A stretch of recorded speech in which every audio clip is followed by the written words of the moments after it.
Here we are. See everybody. Um, let's see.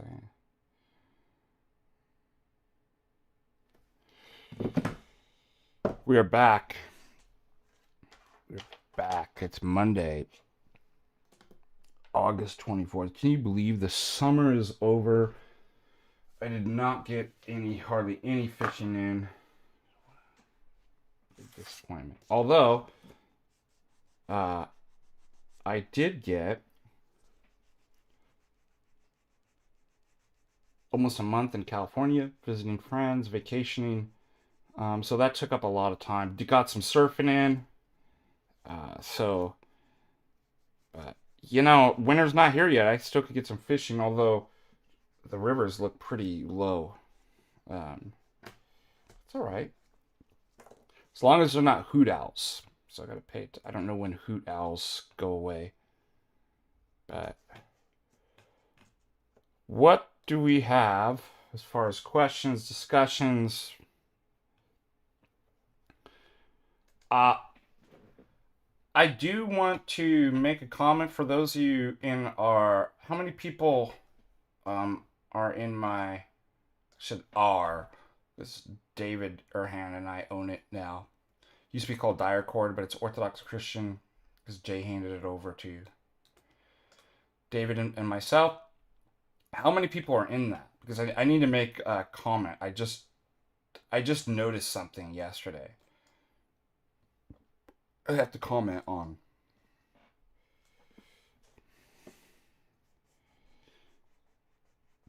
What do you mean you can't go past the entry? I don't run the administrative stuff.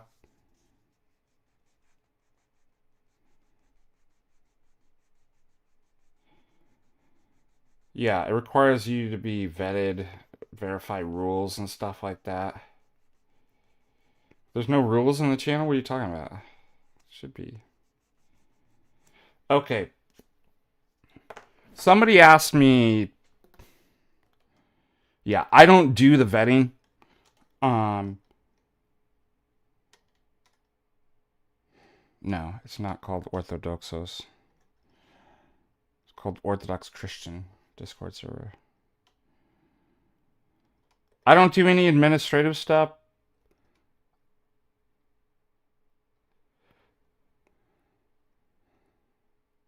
Um, I don't boot people. I don't vet people. Uh, I pastorally kind of over answered like philosophical questions, theological questions. I don't step in administratively unless I have to, unless my mods are like we got an issue or there's something that I don't like that. But typically, people always contact me like, "Oh, I'm blocked out. Can I get back in my?" Don't talk to me about it. I delegate, so I don't have to deal with you people. What do you mean, you people? Writing me all the time, trying to circumvent the rules and vetting that we put in there. That's how it works. Don't try to circumvent. Yeah, we have voice call meetups, debates. Yeah.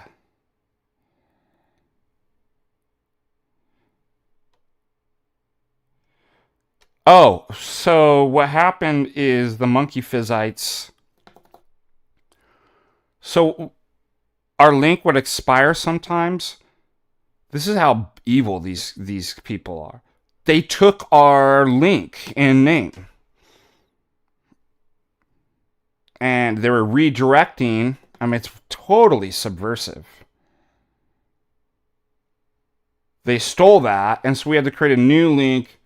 But yeah, they do that specifically to make you guys think that it's my server, my and Dave's server, and then they get you in and they brainwash you with their monkey fizzite stuff. Yeah, they're waiting. They actually waited for that link to expire, and then they took that name, and so it's terrible. I'm sorry about that.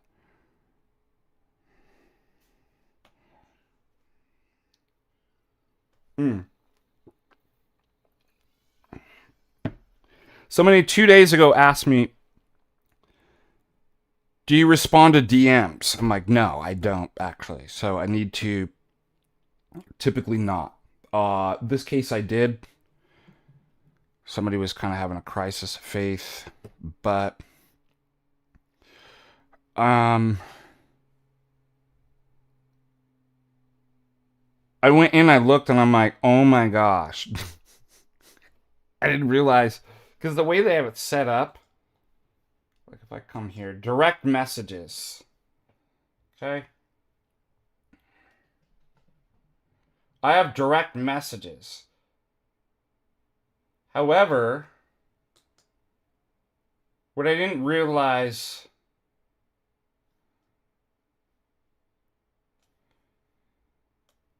I have 64 pending requests. That doesn't show up in me like it's in a separate thing. It says message requests. And then there's a spam folder.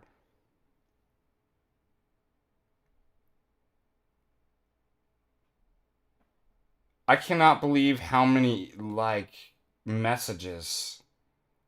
I just want to tell you, I've not read those. Somebody's like, why do you hate me? Why are you ignoring? I'm like, I don't read those. They're in a separate box. They don't pop up.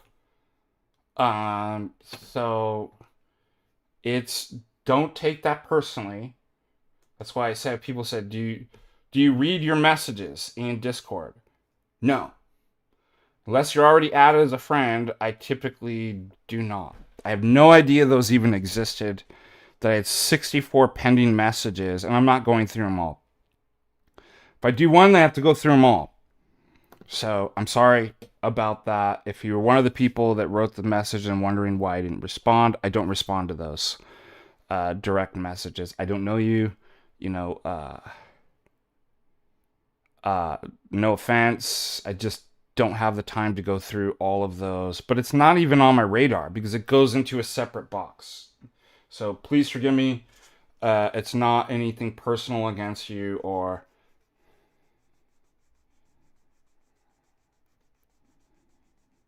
I like stuff Craig does. I mean, there's only been a couple stuff that I was like, I disagreed with him about, but I don't do any other, I'm not in any other Discord. I have an old one, Norwegian Nous, that hasn't been used for like 5 years or 4 years.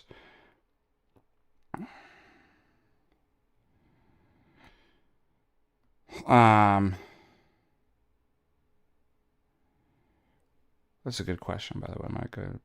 So I can't comment on, I'm not qualified to comment on what other people's Discords are like. I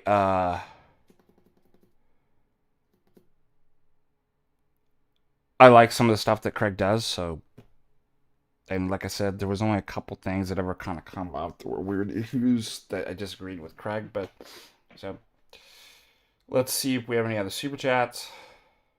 Nope.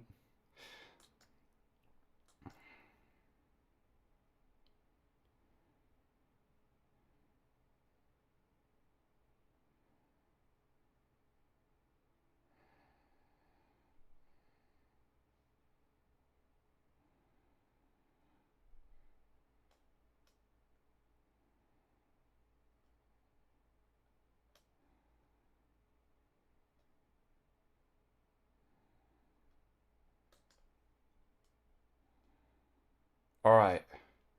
Here's a good question. Can you go to heaven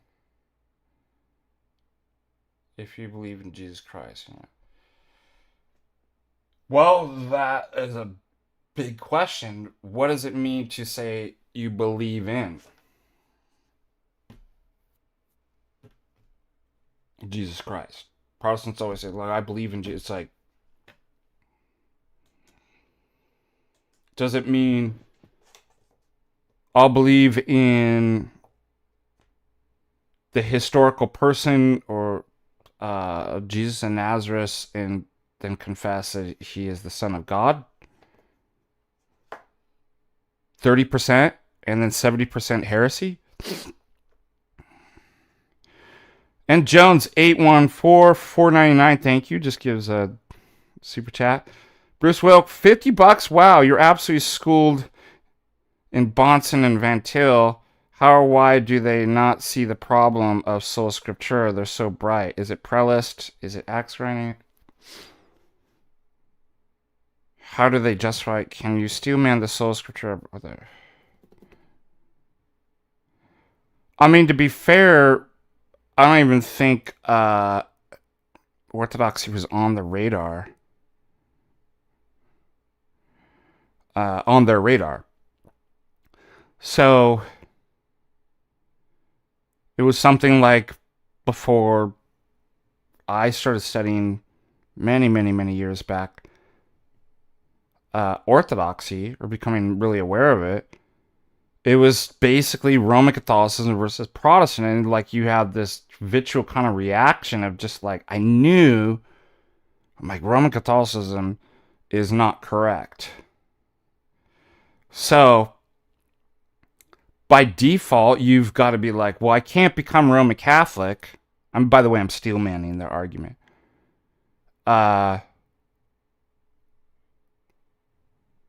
therefore, I've got to find a like there. It's just those seem to be the only two options, and it's like it can't be Roman Catholicism, so it has to be some modified version and Protestantism that you make, and I kind of was in that and trying to make it work.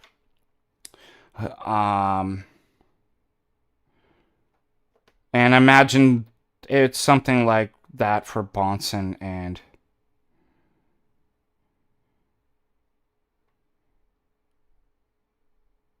does that make sense?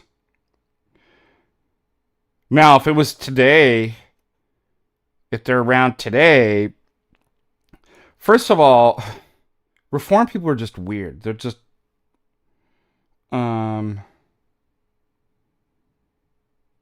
I think it's fundamentally a character flaws in Reformed people, like why they go into that sect of Protestantism versus maybe like something like high church,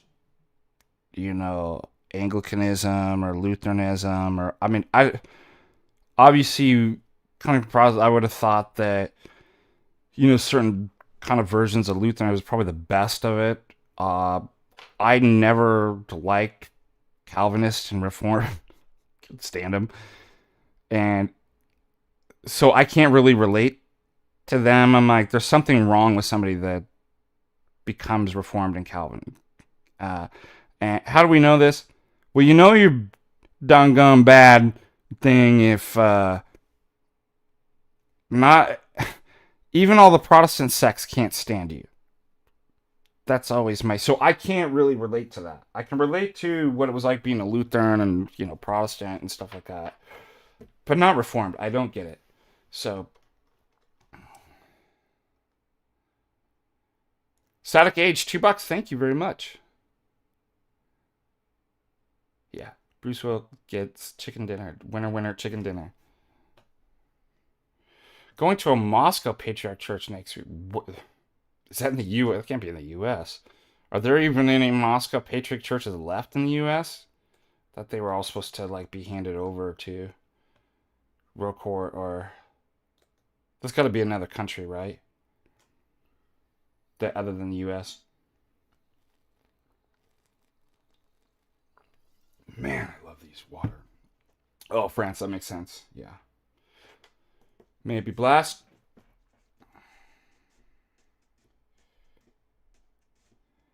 There's one in Spokane. Interesting.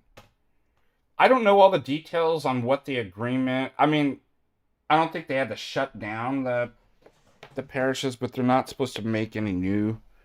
establish any new kind of Moscow Patriarch parishes.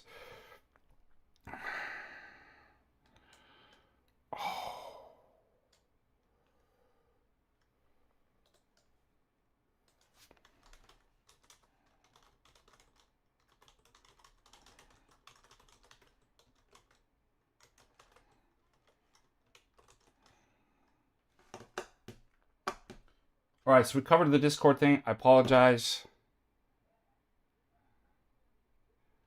Somebody asked about Psalm 18. That's the Orthodox numbering or the Protestant numbering? Is it Psalm 19 or 18?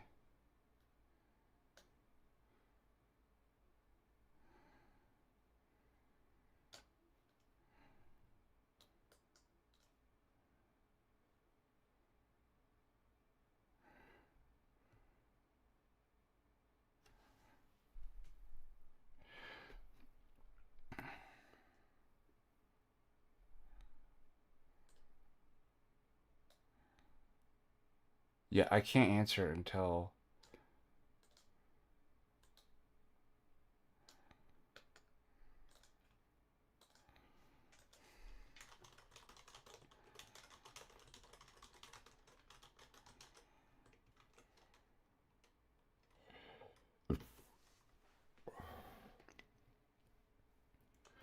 I know what the actual number.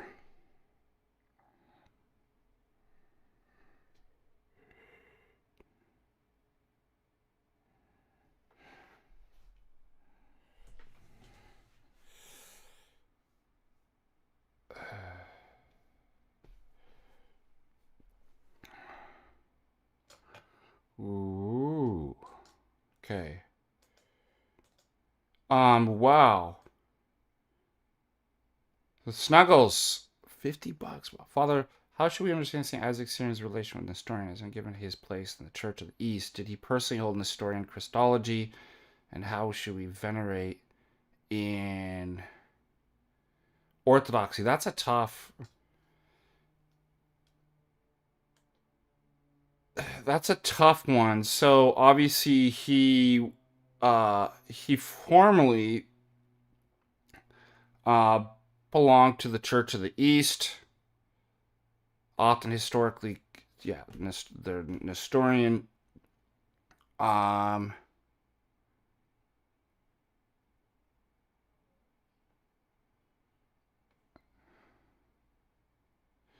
but he is venerated as a saint. Um, I don't think we have any evidence that he um supported Nestorian, like,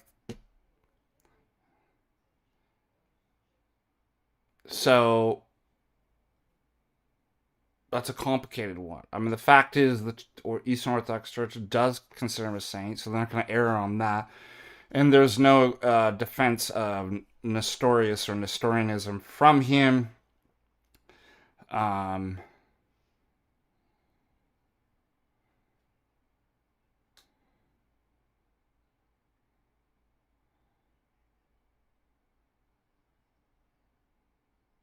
yeah, that's a tough one. I wonder who would be good to ask about. Because he's formally outside the church,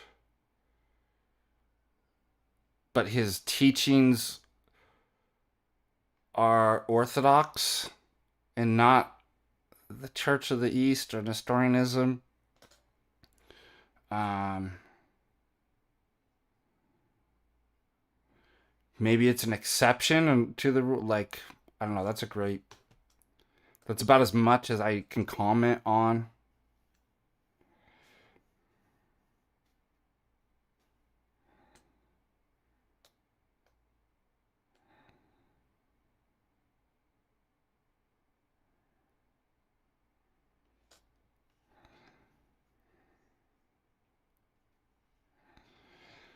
Well, that's a hard question,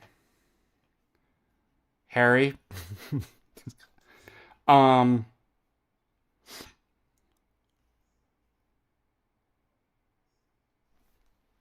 Something can't be a sin without an intention, right? Or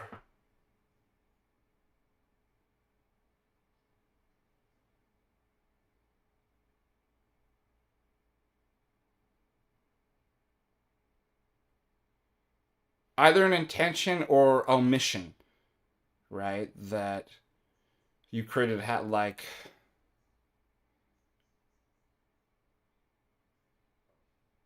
I shouldn't have been I should have done something and I didn't do and it led to something.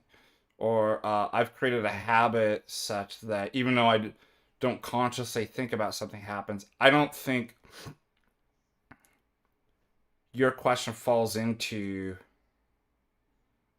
like you're not being negligent, you haven't created some sort of habit where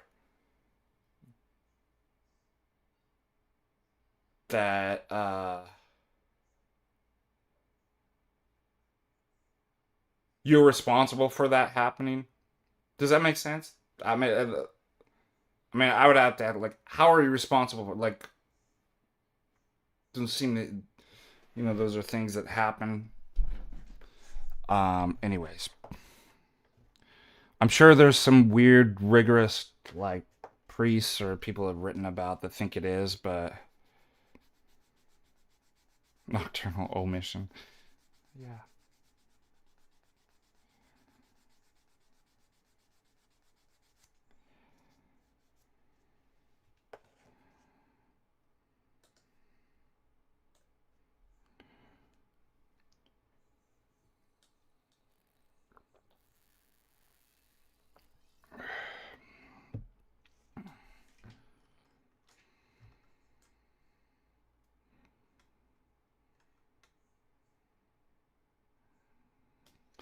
I don't understand what the question is about Psalm 18.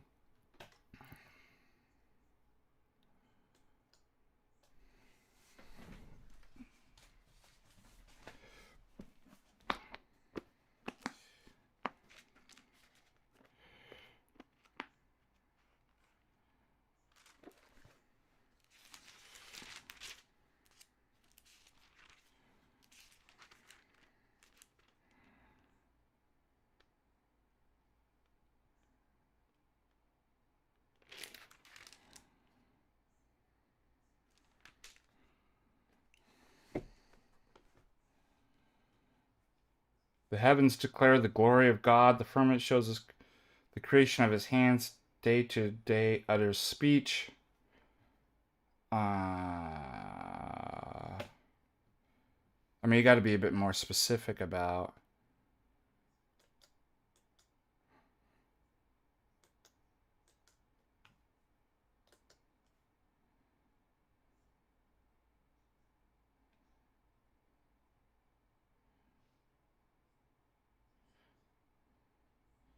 I'm not seeing that. I will love thee, O Lord.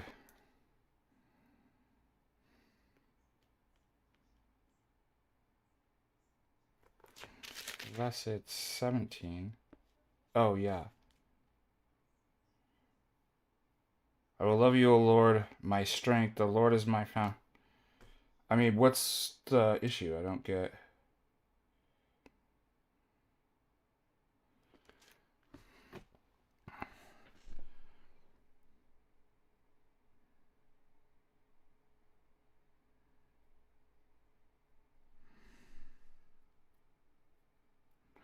There's a Moscow Parish in California, too. In San Diego? I did not know.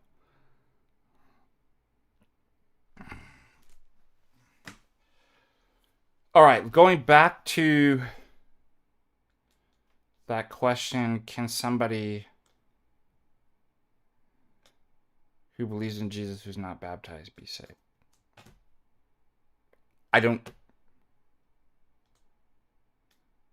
God could save anybody.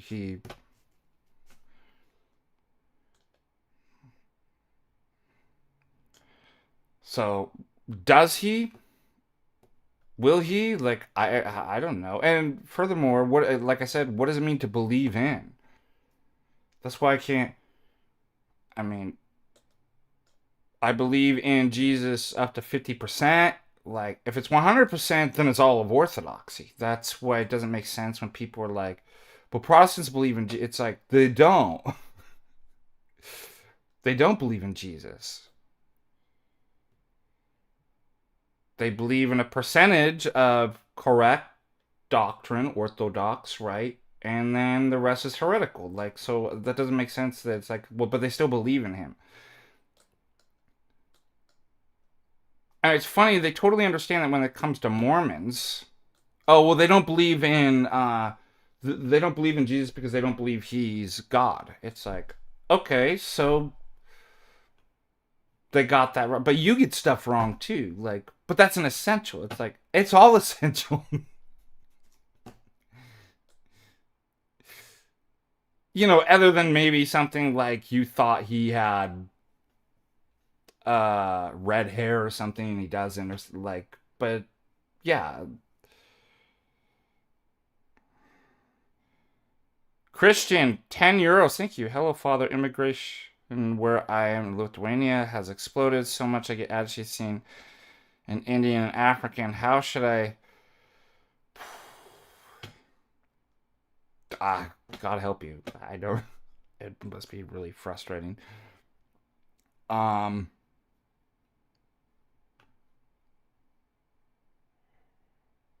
you have to find peace. It's not right. Like, it's weaponized migration and it's destroying people. Like, that's totally fine to admit that. And at the same time, work to find peace that evil things don't touch your heart and don't hold you captive. I've got to do it. I see stuff in obviously the US that is extremely upsetting.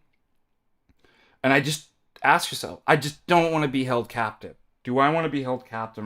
It's like, no. Like, me being upset about it, in the sense being held captive, you can be upset about without being held captive to your passions. Isn't gonna me being held captive to my passions isn't gonna change anything.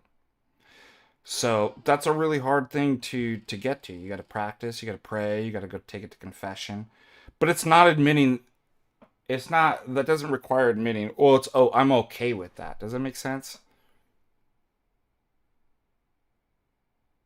Thank you so much.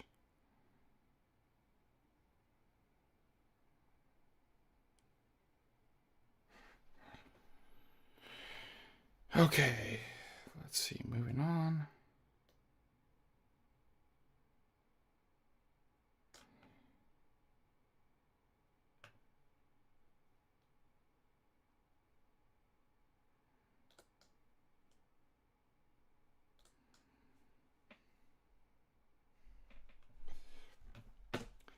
Um.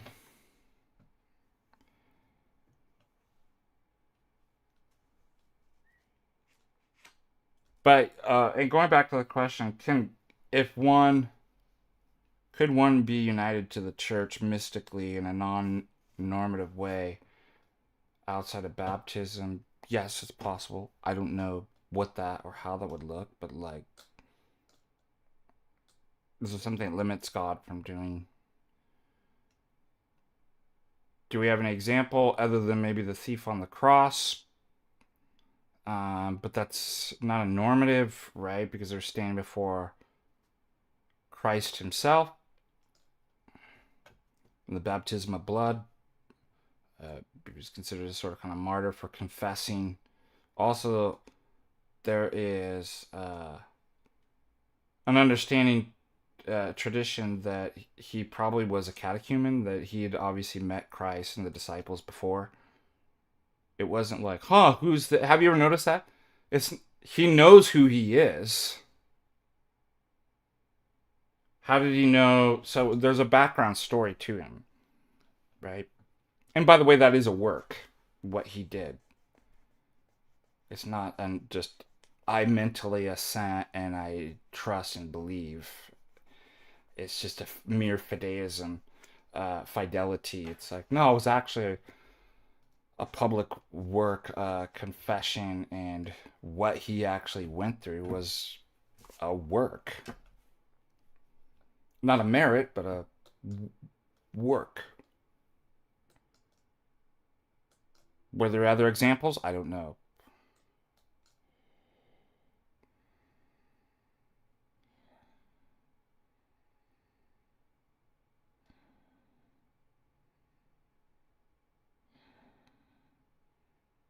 I mean, it's virtue based. Like it's an act of it's an action of love. It's a deed. Because it does say we're going to be judged on our deeds and actions. So maybe we just stop using the word work, and maybe, that'll help Protestants.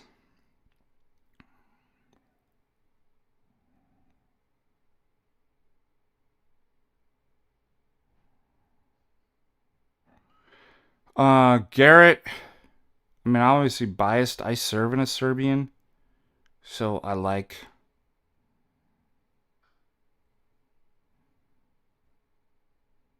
But I mean, it being all in English isn't necessary. I mean, it's nice being in the U.S., but I mean, I was baptized in Antioch. It was a convert parish, and then I moved over to about a year later. It was a parish closer to me, the Romanian, and none of it was in English. But I didn't have a problem with. I mean, it bothers some people. Like to me, it didn't. It didn't bother me.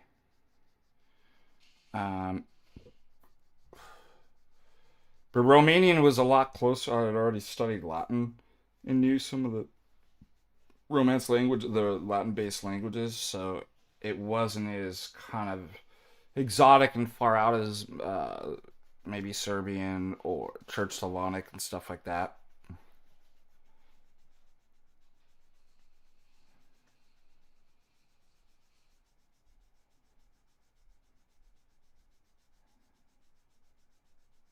All right, other questions?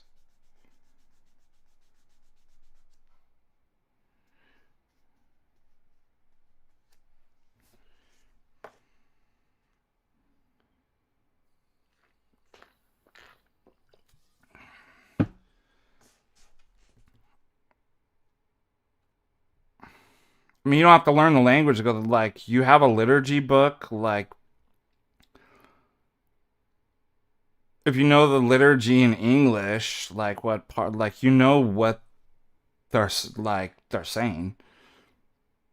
You'd be like, oh, this is get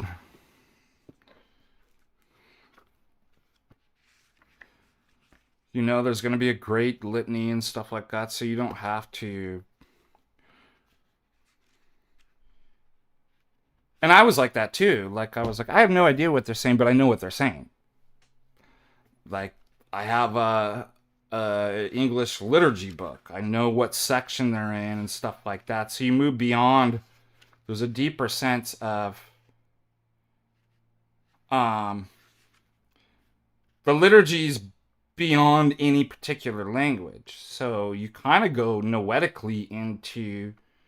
It's like it doesn't really matter what they're saying, like what language they're speaking, because ultimately this like the liturgy is a heavenly language, and it's like I know what part they're in. I know the antiphons and stuff like that. Yeah, but like eventually you might. Well, what's your other option? Sit at home and spiritually rot, like so. Who cares? Like go get an English, study the liturgy in English, and know where the parts are and what they're. And all languages are beautiful. Most of them. Maybe there's some.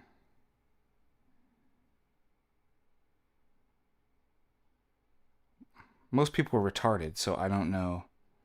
Don't use retarded people as a standard for what most people. That's because they're Western. They think like knowledge and intelligibility has to be a written proposition, English word spoken or something like that, and they can't go beyond that. Rather than the experience of God. So the problem really is them. Like they need to get over that Western mindset that knowledge is primarily uh, up here written. This is why Protestantism is thoroughly Western. Oh, the Word of God has to be a written text, propositional, quantitative, analytic. It's like there's literally just the opposite of the East. Knowledge in the Word of God is a person, not a written text. And the written text is only true in virtue of what? The person and his teachings and in the experience of God. So we know persons in the mystical experience doesn't mean mystery is unknown. It's like, no, I know it. It's just the acknowledgement that whatever true sentence is a proposition I said is only secondary. It's like almost like virtual.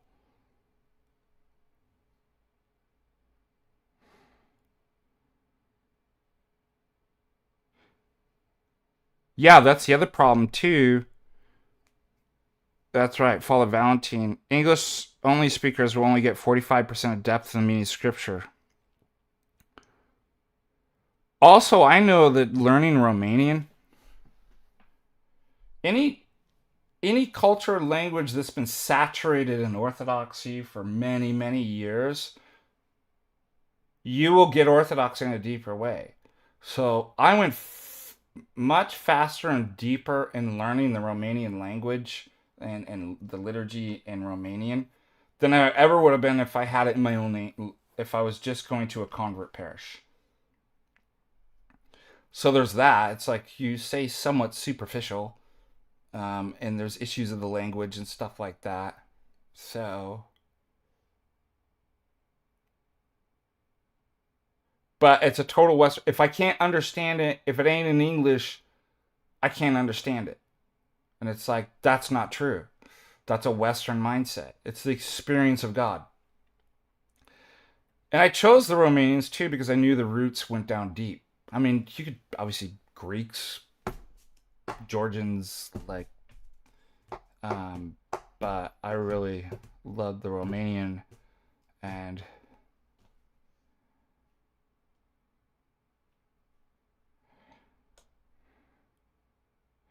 there's this weird thing too where it's like, oh, it's like the Roman Catholic Church and their linguistic imperialism. They had like Latin and they hid the Bible from, they wouldn't want us to read it. By the way, that was probably one of the most devastating uh, things that ever happened to like commercialize and capitalize the Bibles or like and make it so that any retard who can't read could try to think he could read the Bible. It took it out, I think, of its primary liturgical context. But notice how they framed it. Well, they don't want to read it. What are they hiding? It's anti-hierarchical. I think it was one of the most devastating things that ever happened.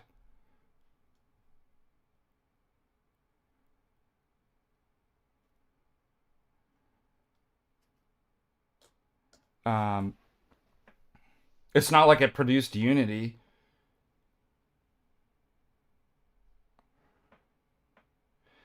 And actually condemns them. It's better if it was read to them and explained. Um,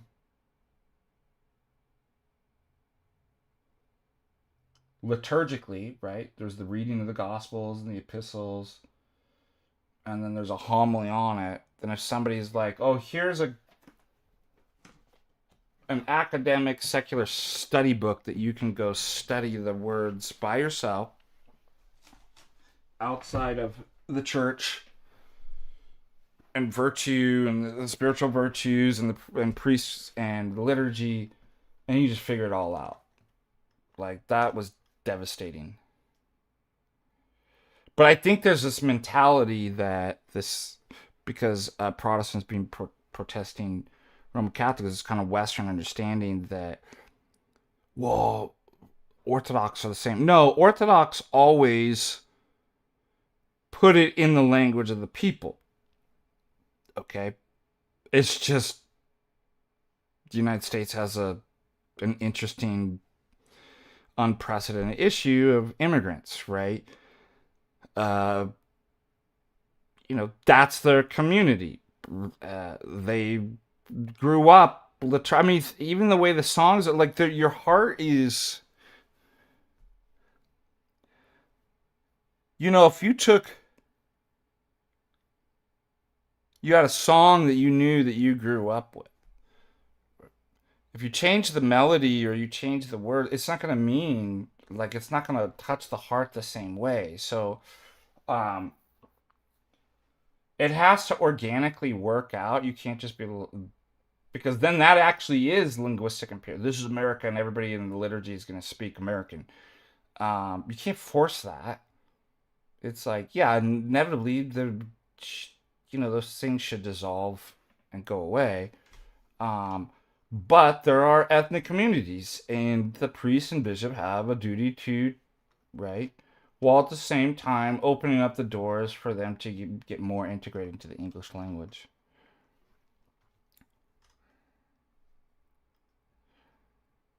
And people are just gonna have to get over that. Like, if you don't have, yeah, of course you're gonna want to go where you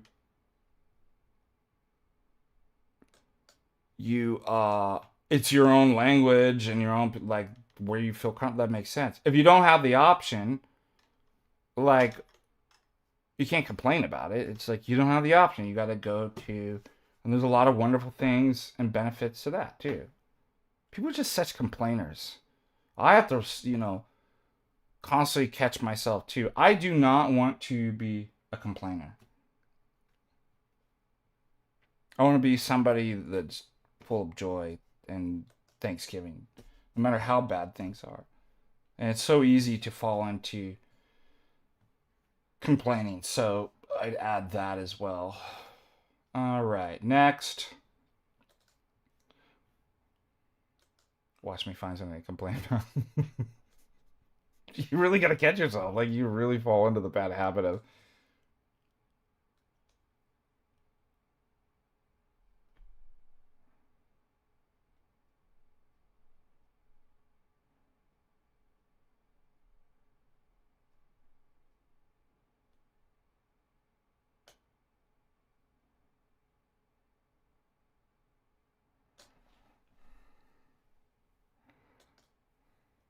All right, next. Next question.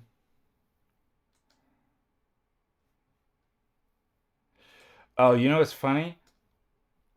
Those 64 like messages I haven't even written. Like, I could see. Let's see if you can guess what the majority of questions are about. But I haven't even read through, but just like you can see, like, the first line, I'm like, okay, it's hilarious. What would you say?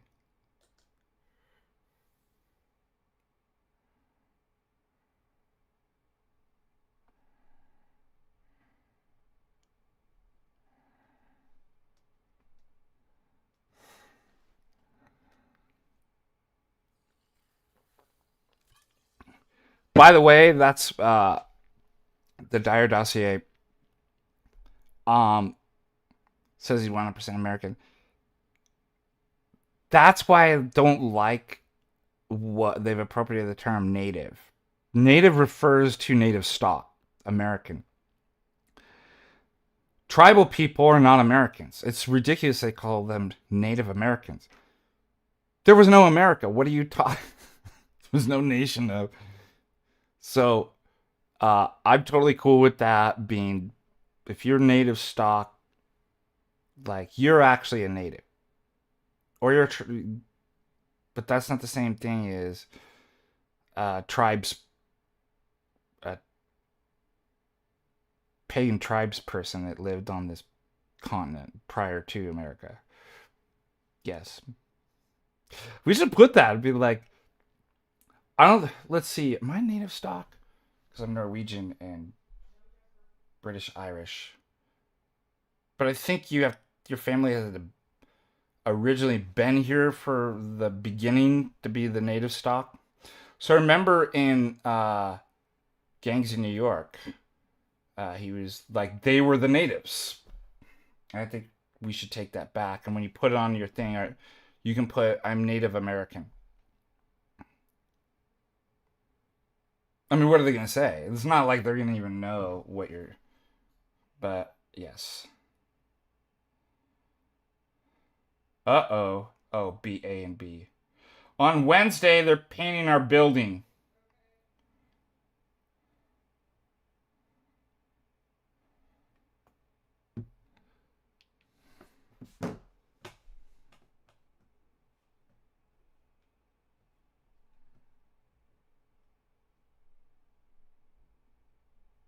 Yes, Dave, you're correct. Most of them were about tag. Shocker.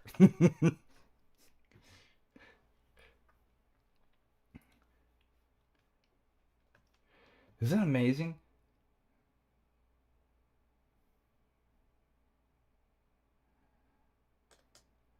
Yeah, I don't know why we celebrate their cult, like their pagan culture. Have you seen them dance? Or like they're still involved in pagan ceremonies. The Hawaiians are like this too. It's just like I guarantee you the reason why your reses and your people have so many problems is because there were demons in your religion that you haven't fully exorcised from your culture. I truly believe that about different. So it's like, well, let's go back and still dance around and do pagan and and have affairs with what is Father Russell's? Whore around with different gods. Just like the Israelites did. You need to be Christianized, orthodoxized, and exorcised. Those demonic. Yeah, the culture is not a good culture. Get over it. But that's not PC, right?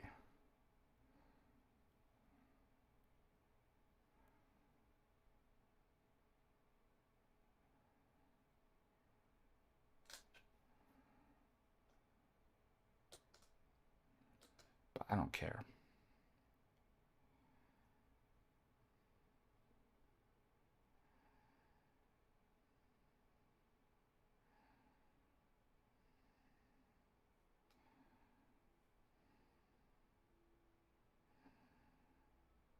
Yeah, what? There you go. Abortion's a religious ritual for them. Yeah, I'm no fan of the tribes people.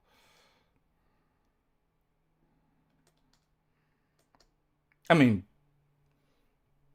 not personally. I love them to be Orthodox, like everybody.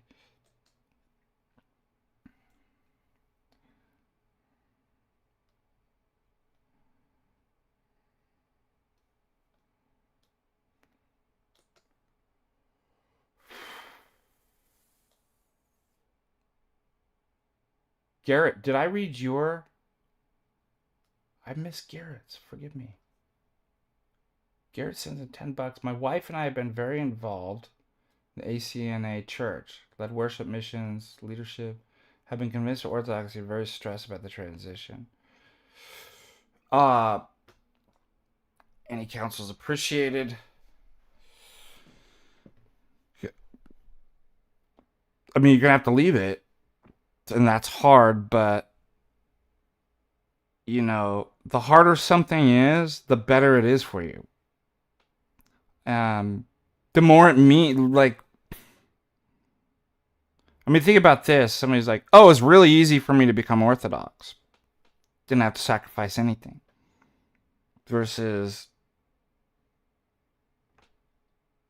you're like, "Man, I had to look what I had to do." Let me give you a story too of a friend to help inspire you.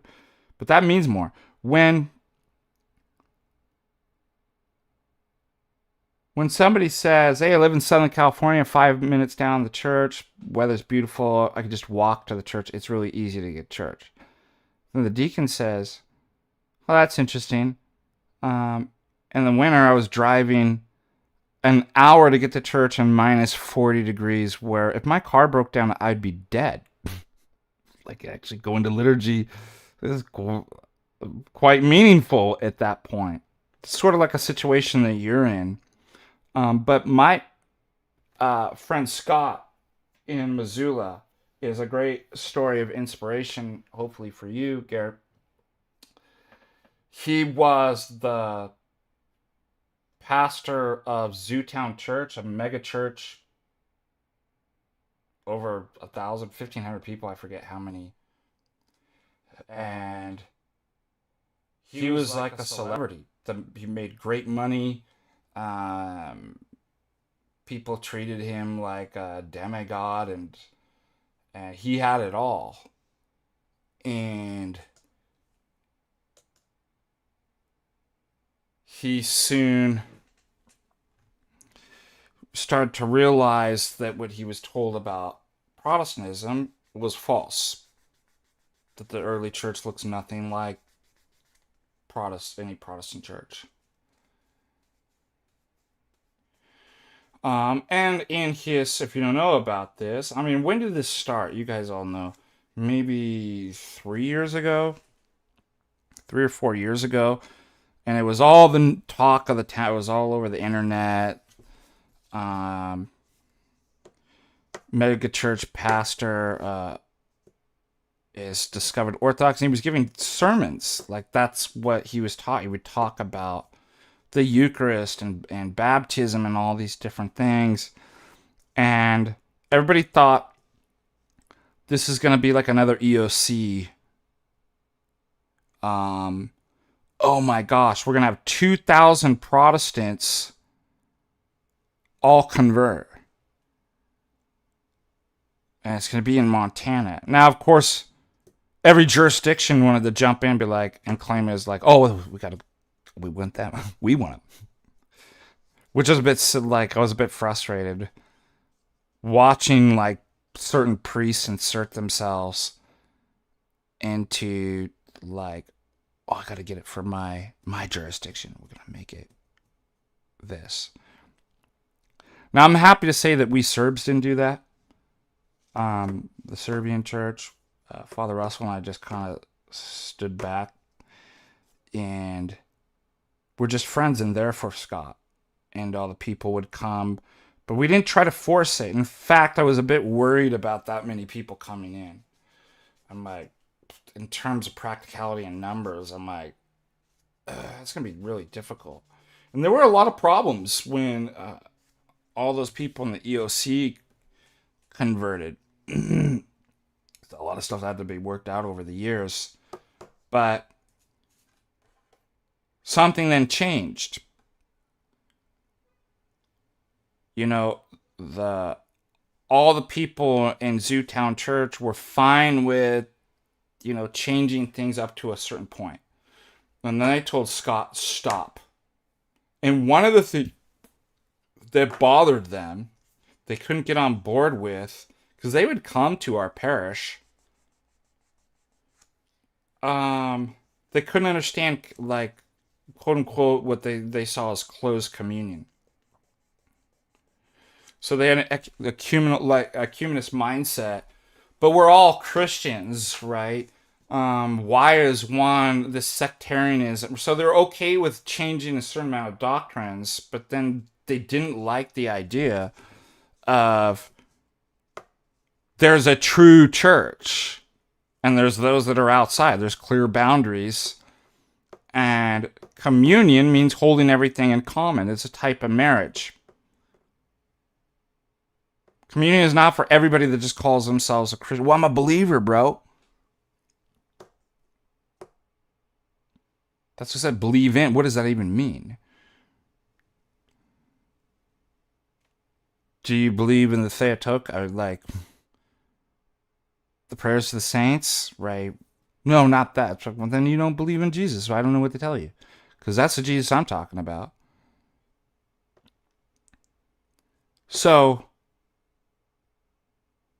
here's how I explain it. You're married. So I'm married, you know. Let's say we marry Joe and Jane. Okay? They share the common. The two become one in flesh, right? This is the analogy given in Scripture. Can Joe go around and flirt and have relations with another lady? But she's Christian, Father. At least she's Christian. It's adultery. That's what open communion is. It's adultery. Oh, but this is generically Christian. Isn't that good enough? No. It's the church is incarnational and inhypostatized. There's a this. And Sally is not Jane, despite whatever commonalities they might have, but they both have blonde hair and they're both Christians. That's what these people want to do, just like the Israelites. They want to whore around and commit adultery. And they don't hold all things in common. It's not the same faith. That's the presupposition. Is it essentially it's the same faith? No, it's not. And you're married to a body, and you can't whore around with other bodies. And they didn't like that. They didn't.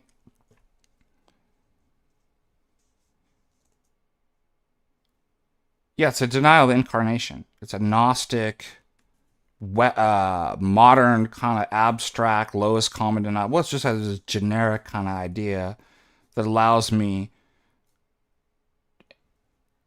to be promiscuous and infidelity. That's a great word. Scott was on board with the Orthodox and knew that his parishioners were wrong. But he kept going with this, and they told him to stop. Or they were going to kick him out. And he wouldn't get a severance pay or whatever, like. So they. And think about this. What is the root of heresy, etymologically? Choice. And they chose. They chose not to go with orthodoxy. And Scott chose the other. And they made a deal that, like, look, you don't push, you step down of your own, and then I guess he gets some severance package or something like that. Not much. He lost everything. He lost his status, he lost his money, he lost his wife, his family. And I'm just so proud of Scott that their becoming Orthodox actually meant something. He's actually a true believer. And, you know, the Lord will bless him. And so that's my encouragement to you is follow what Scott did. But he gained everything, yeah. Think about how hard that is. He was the leader of people turned on him. And so may his life and choice be an encouragement to you in the struggle. Like I said, the harder something is, the better in terms, the more advancement in virtue. When things are easy, we don't advance in virtue, and virtue is salvation. So,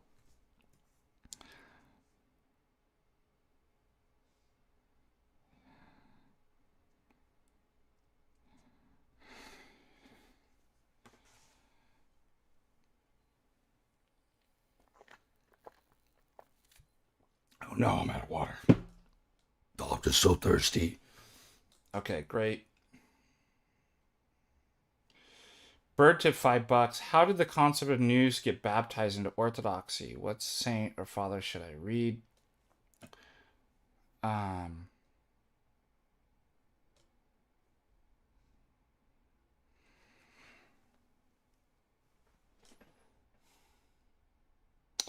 When did we first start seeing this kind of... I mean, it's in Scripture kind of implicitly, but not explicit. But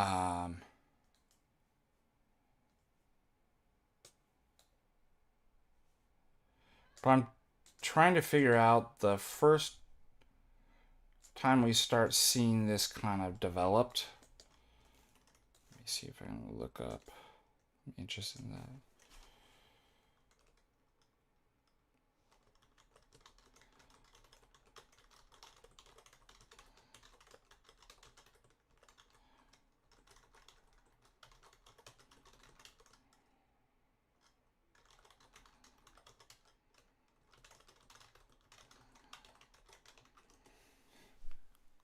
bug flying around here.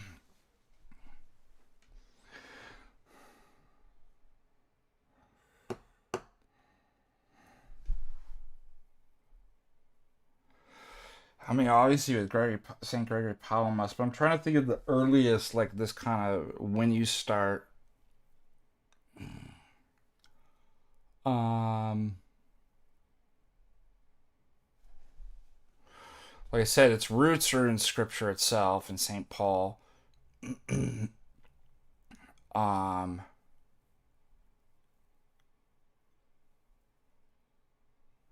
Supposedly Origen, the heretic, even used it. But second and third centuries, like the inner man, the heart, like so moving away from nous simply just meaning mind. Obviously, it looks to be like second or third centuries. Fourth century, obviously even more developed. Vagrus Ponticus.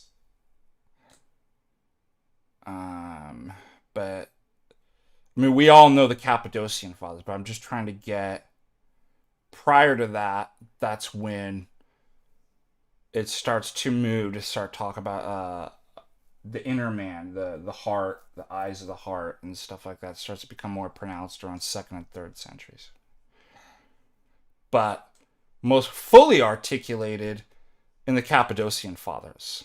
And that's where you want to go look. Good question. Thank you for the super chat.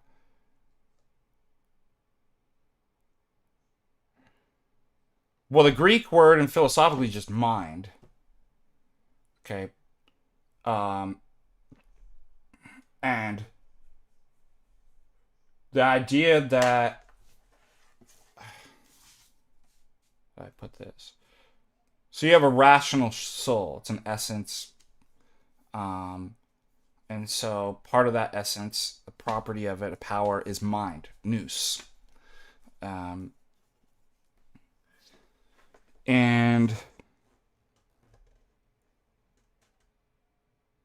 we can use that. But there's a part of the soul, the essence of man, and it's obviously connected to the intellect, but it's much deeper than that. Something we refer to the heart or the eyes of the heart or something like that. The most inner recess of man and his soul, of his noetic soul, his intellectual soul, right? That's when it starts to kind of move into kind of speaking about the eyes of the heart and stuff like that. But it's not separated from intellect. It just has a more kind of nuanced, and further kind of understanding of that too. Also sometimes referred to the spirit. Now, spirit's a difficult one because sometimes that's just equivalent with soul. Sometimes it could refer to what we're talking about here, the noetic, like the deepest inner recess of the rational soul, intellectual soul. Or it could be only the like that which you receive upon baptism, the Holy Spirit, right? The Spirit of truth. So it just depends. It's confusing. Because it can have three different meanings. You just have to look at the context. 73 people. Awesome. Thank you, guys.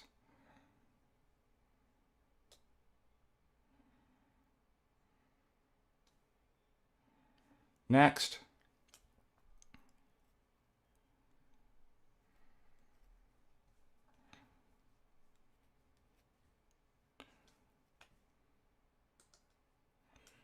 Remember, priority to questions go to super chats.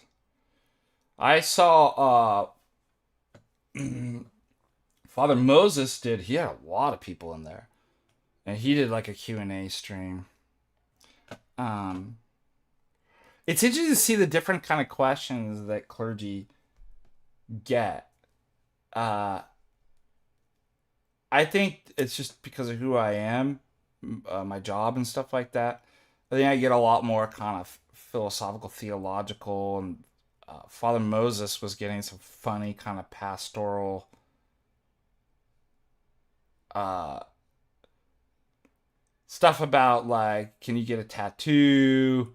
Um, what's the Orthodox position on uh, Heinz beans? Are we allowed to eat? There are always these kind of weird, like, uh, are Orthodox allowed to wear Nike shoes? Whereas you guys tend to ask more, and I think it's just because of the content that I provide.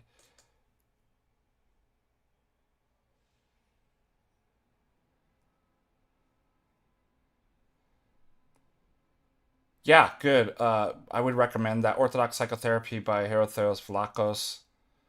Um, yeah, that's a good. Read that. That's a good. Yeah, glad you said that. But anyways, your questions tend. I tend not to get those kind of weird. Help me come out with some weird. Father, what's the Orthodox stance on microscopes? Father, what's the Orthodox stance on like Topo Chico versus Mineragua? What's the can can Orthodox men date girls who wear jeans? Give me some other ones that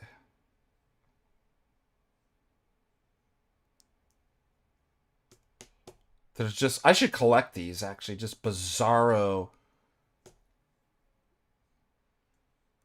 hair transplants. That was what I think that was one actually. Pair of cheap pants, yeah.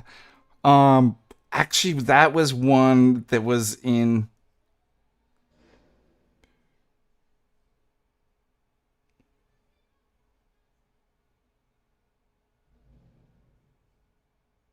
what is the Orthodox stance on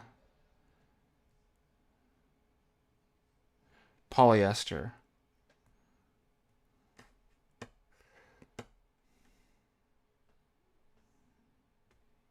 What's the Orthodox stance on dinosaurs? That's a good one.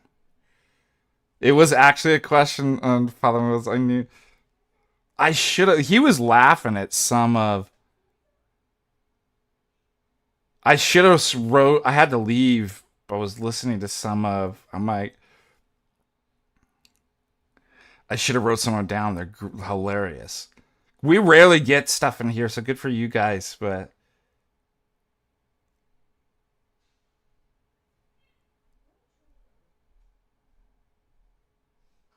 give me another one. What is the Orthodox stance on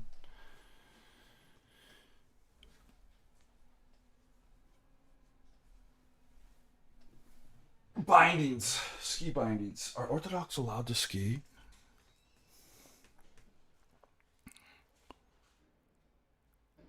Should do a stream on my skis.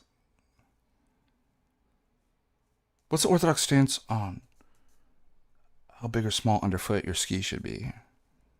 Are there any canons on skiing?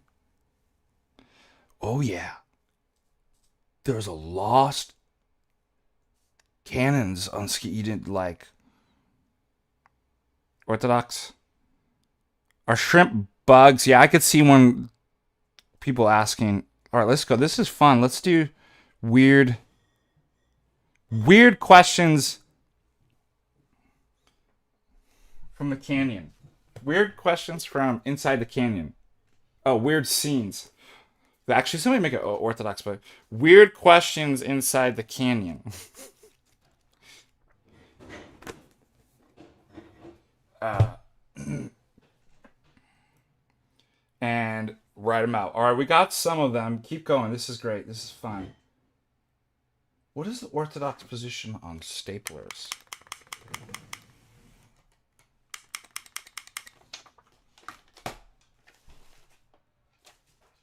What is the Orthodox position on? Well, you know the joke, right?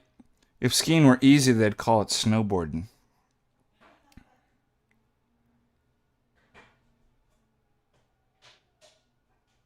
What's the most orthodox beer to drink? Hold on, I got it.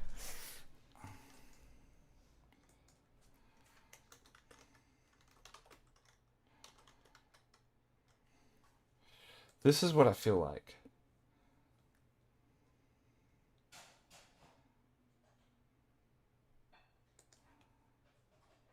Have you ever walked out of a mall? This is what it's like. This is what it's like. Ready?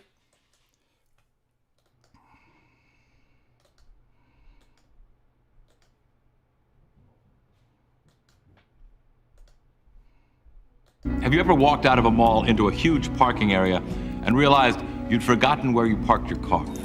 Ever gone mountain biking? What do you want to be when you grow up? What's the right tip? Have you called a plumber to your home lately? How superstitious are you? How much money would it take to make you spend a night in a cemetery? Would you display this as a trophy? Do you have a pet? Do you have a sweet tooth? Do you believe in the power of a curse? Have you had your hearing tested lately? Planning a trip soon? Can you remember the tallest man you've ever seen? Do you love to go a-wandering beneath a clear blue sky? Have you noticed what big stars real estate agents have become? Are you careful with your personal records? Does your computer ever seem to have a mind of its own? Have you ever visited a Chinatown section in a major city? Have you ever visited a flea market? Have you ever visited a truck stop? Did you ever have a job as a waiter? Have you noticed how many successful restaurants are theme-based these days? Have you ever had the desire to write your initials in wet cement? Have you ever walked...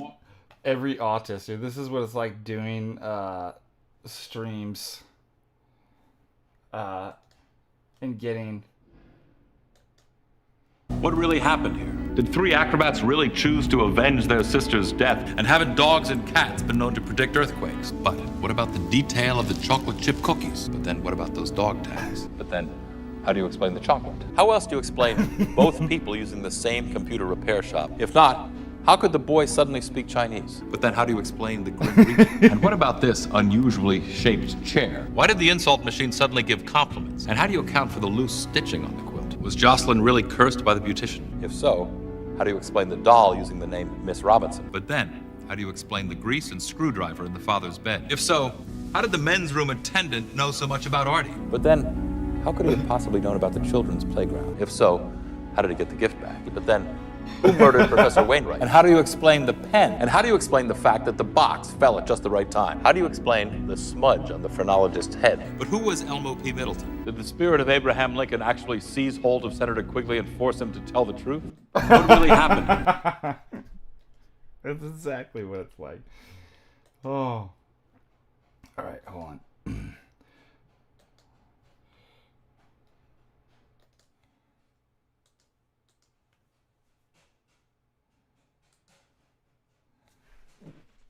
Show project. This is exactly like autism.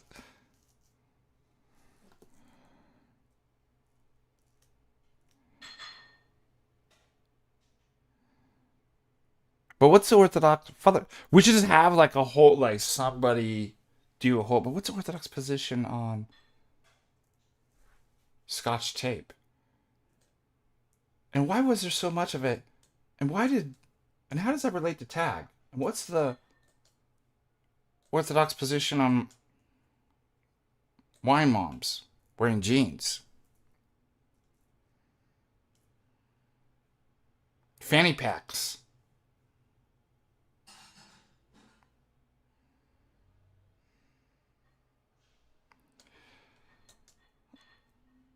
Autistic. What are my thoughts on autistic people? That's a good question.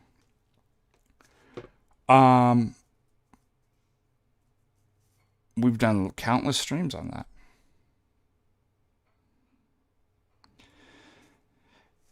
It was virtually non-existent when I was growing up. I could I don't know how well the kind of like what the like is just kind of umbrella. I mean, obviously there's something there. I don't know exactly what. I think people are probably put under, but clearly whatever that phenomenon is did not really exist in prior to the 2000s. I think there are multiple causes for it. I don't think it's a good thing. Like, what I would say is it's right brain deficient, and you can learn about this in Dr. Ian McGilchrist, Master and Emissary. A healthy mind should be right brain dominant. It should be able to go into the left brain, right? But the right brain is the master. That's what's supposed to. The left brain is the emissary. The right brain is holistic. It's personal, right? It's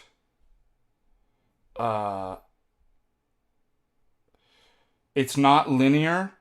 It's more kind of a dance of how that, like, the pieces go together and build kind of a mosaic. And left brain is quantitative, propositional, linear, piecemeal.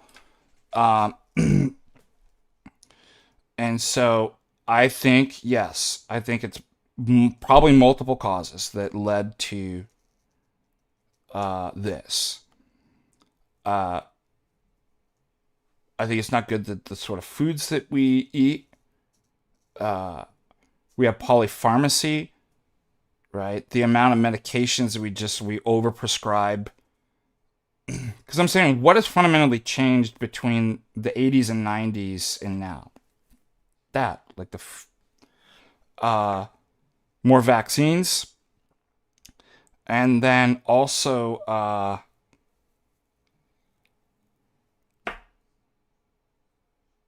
kids are brought up and neurally, like, wired from social and digital media, where they spend extraordinary amount of times on, and that actually does something to you.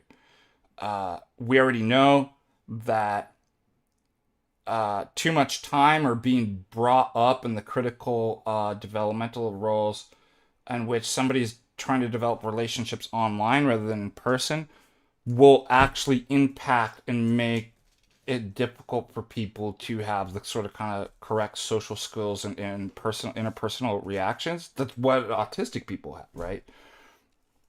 And then also, I think pornography, the ready availability of pornography. So when I was growing up, like, it just wasn't around. Like, they were behind stacks at a liquor store, and as a kid, you couldn't go and they were literally behind. You'd get in trouble.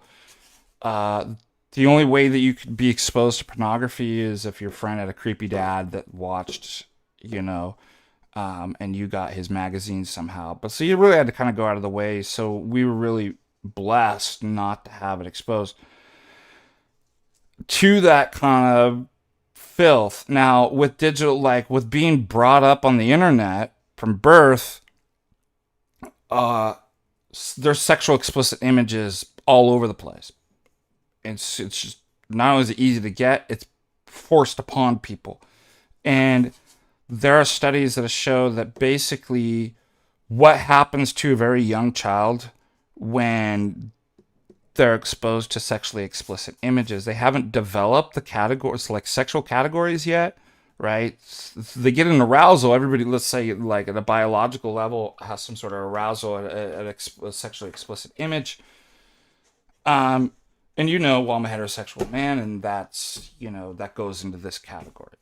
And I find that attractive, or at a biological level. I'm not saying thinking about. All right.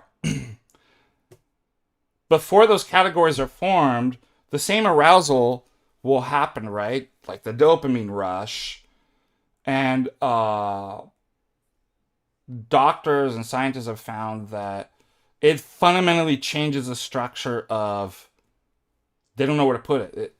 And it changes the neurological structure of, and causes gender dysphoria and all kinds of like mental issues and sexual issues. Did you know most trans people are autistic? There's a link there. So it's not a good thing. I feel really bad that this has occurred, that it wasn't really existing prior to 2000. It makes it extreme, like interpersonal relations. I'd say even as an educator and then also as clergy, trying to get people to understand like it's a huge obstacle. It's very difficult. And so, what are the Orthodox stance on gingers? And it's everywhere. I'm just blown away by how many people would fit into the category or actually diagnosed on the spectrum autistic. Like, and I don't know how to fix it. Like, I don't going forward because of the sort of society that we live in.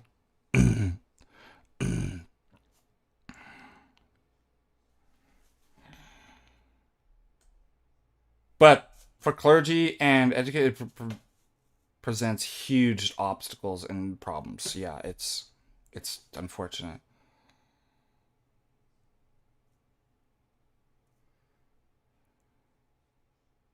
Whereas I don't believe that I believe ADD is mental or cognitive. I've been told that. I've come to realize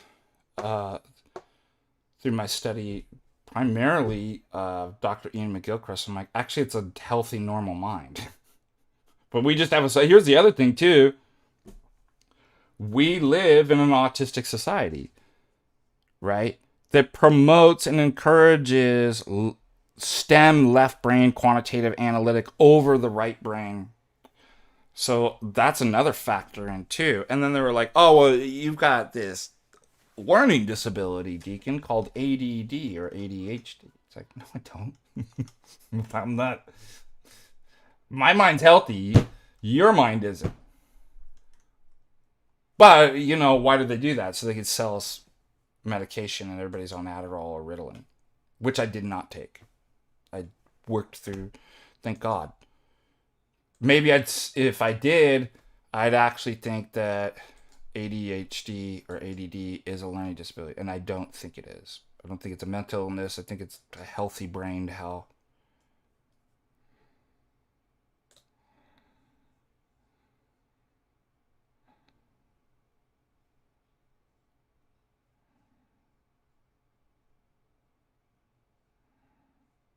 You're born in '05. That's crazy.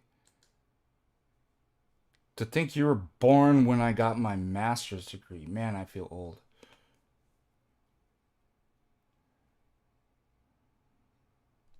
But look at the tabs on how many tabs do I have? That's the IQ points right there. Multiplied by 2. But it's funny, it actually, but like the amount of tabs really, but like I'm a multitasker. Like I have, and by the way, I use all of them. They're not just up there. I'm constantly, because I've learned with my brain, out of sight, out of mind. The way my brain works, I'm like, if it's not up there, if I don't make notes, right, and scratch them out,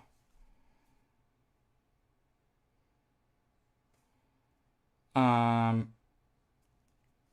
won't remember it. That's why.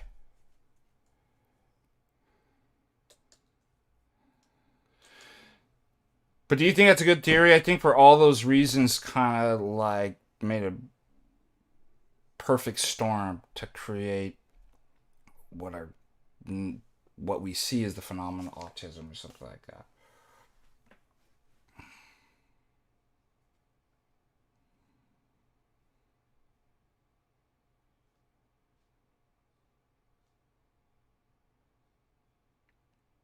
That's what I said. I think it's actually linked to early exposure to pornographic and sexually explicit images for young people.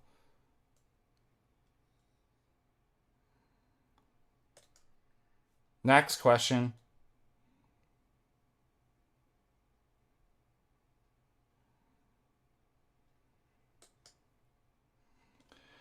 $2 here from Christian. Great question. Jay Dyer says he is a diva. But isn't that gay? I know heterodoxy is bad, but does that mean he asked to give up being heterosexual? Well played. That's pretty funny. Don't they call him Gay Dyer?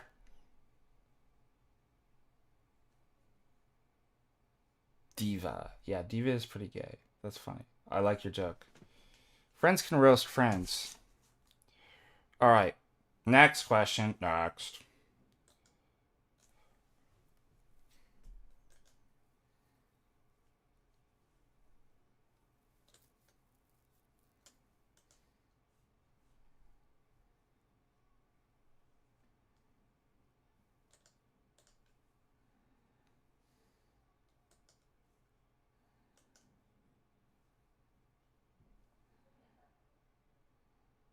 By John Kiriakou.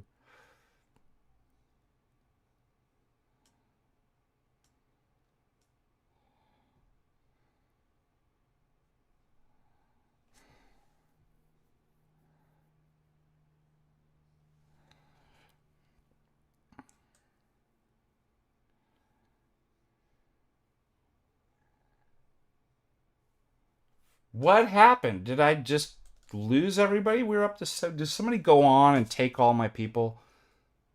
What you mean, you people? I bet somebody else is streaming, taking my... Let's see. What? No wonder.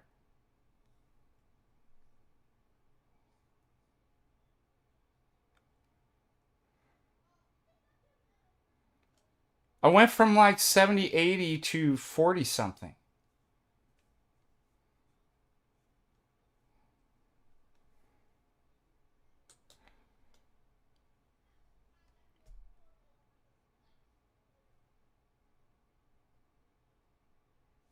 There is some news I wanted to go over real quick, but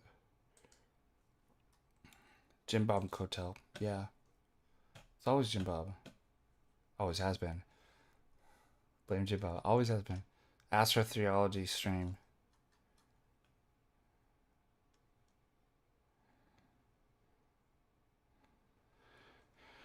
All right. I have all the students at the university in Maine where I teach online, the ethics courses have submitted. I think there's one student. I've graded, I think, most of their papers. I think there was one student that still has some late work I got to go over. I start back in person at Carroll Thursday. Trying to think what else I need to do to prepare for that. We talked about, and I need to write the in our church telegram whether we're going to do Thursday or Friday. Because I was just thinking, because there's a new priest up here that I wanted to, but I think he does act these Friday. And so maybe I was thinking about moving Thursday, but excuse me. September 3rd or 4th, we'll kick back up the catechesis. So I'm still trying to figure out whether we're going to do this, John Zazoulis' Orthodoxy, published by St. Sebastian Press, edited by our Archbishop Maxime.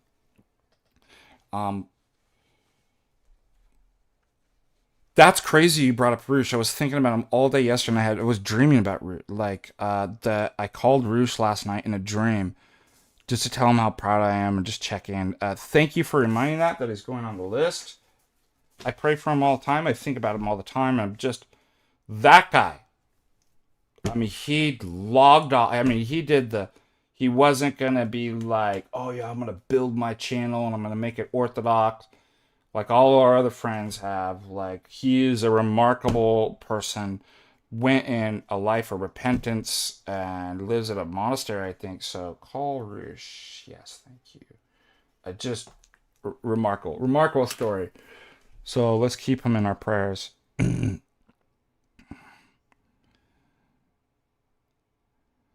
How do I know I correctly apprehended the true faith? Well, you purchase your Patristic Faith scientific quantum calculator, and you go through every possible. It calculates through its quantum computer every possible option, and it eliminates that, and it thinks for you so that you don't have to think. And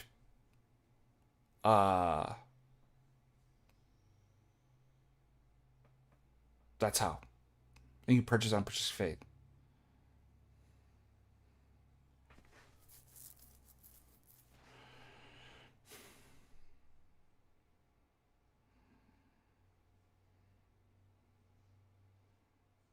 You dreamt that you defended your family from Muslim.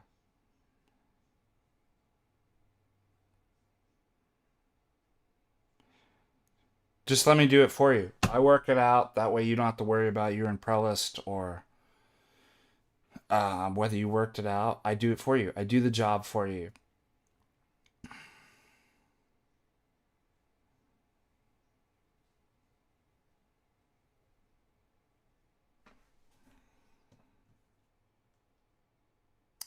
There is other news.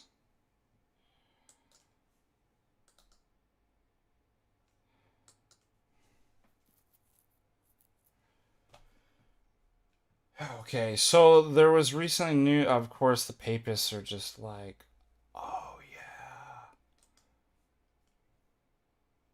I celebrating it. Welcome home. Or I'll be somewhat nuanced. I know this guy. In terms of academic philosophy,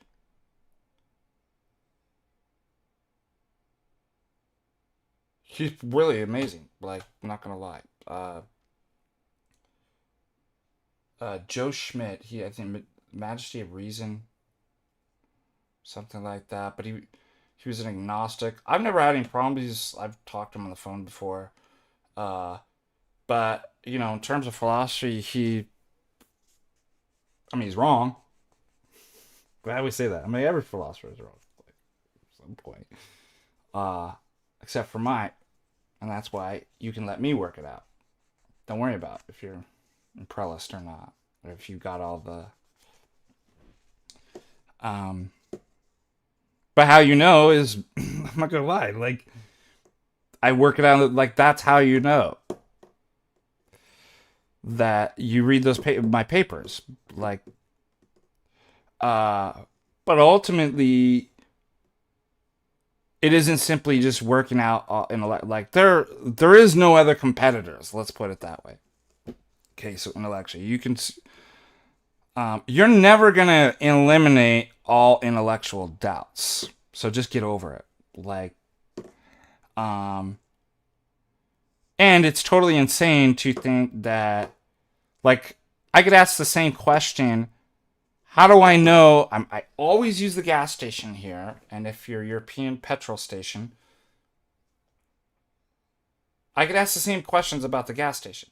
How do I know? How do I know I didn't make a mistake? And it looks like the gas station, but it's not.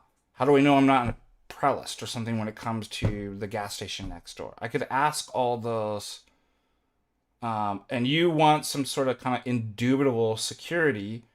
It's like, my life's a mess until I can figure this out. I got to eliminate every possibility. It could be a front. It could be, what if it was a hologram projection? Have you ever been to, and then I'm back into Jonathan Frack's thing. Like, you'd be locked up in a mental institute. Like, that's a mental disorder. Okay, it's like, none of us are, nobody's Cartesian anymore. To think to know something that you have to have apodictic and indubitable certitude about. All it has to do is be true. You believe it to be true, and you have reasonable justification for that. That's what knowledge is. You don't have to be like, yeah, but how do I actually? That's what knowledge is defined as. You don't have this ridiculous standard, in which case you would never know anything. I have to know that I've eliminated every other possibility. I have to know that it's indubitable. Remember, when it comes to first and second order knowledge, first order being a state of knowledge, and I'll just define it roughly speaking, what you're believing needs to be true, independent of your belief. You need to believe it's true, second condition. Third condition, you need to have reasonable or sufficient, not indubitable or infallible justification. That it is, then it's knowledge. Okay? First order knowledge makes second order knowledge possible. That I know that. That I know that I know. That I know that I've eliminated other possibilities. The problem is people put their number twos before their number ones. Well, I don't have first order knowledge unless I have second order knowledge. It's like, that's not true. So you don't have to worry about it. It's right. You don't worry about that with the gas station next door, as long as it's reasonable. But fundamentally, the most securest way, once you have those good reasons, and like I said, the good reasons are everything I've written about with the fathers and the orthodoxy, like that's sufficient. Can you go farther? Yes. In your certitude? Absolutely. How do you do that? You form relationships with the saints and go to liturgy and stuff like that. And then you reverse the order of how the West perceives things. Well, I only know through an intellectual, propositional, abstract, virtual. And I know experientially, in person. That's where it goes further into certitude. That's how you get over prelates too. Does that make sense?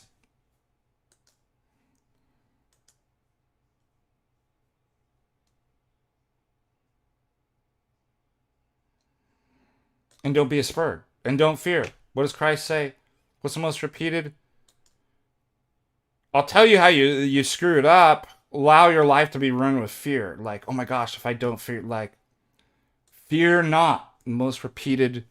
So that's one way of getting over it.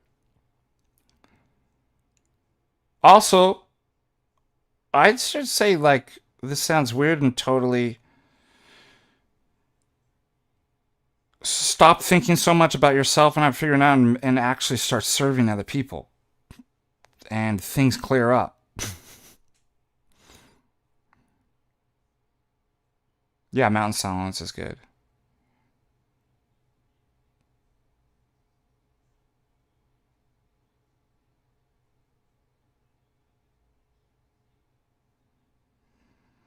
But it sounds more like I don't think this is an intellectual issue that, like I said, how do we know? I think it's more of a psychological issue. Like there's something psychologically going wrong and sour with. How do we know? Because if you did that with the gas station next door, somebody would clearly be like, you're having a mental or a psychological issue.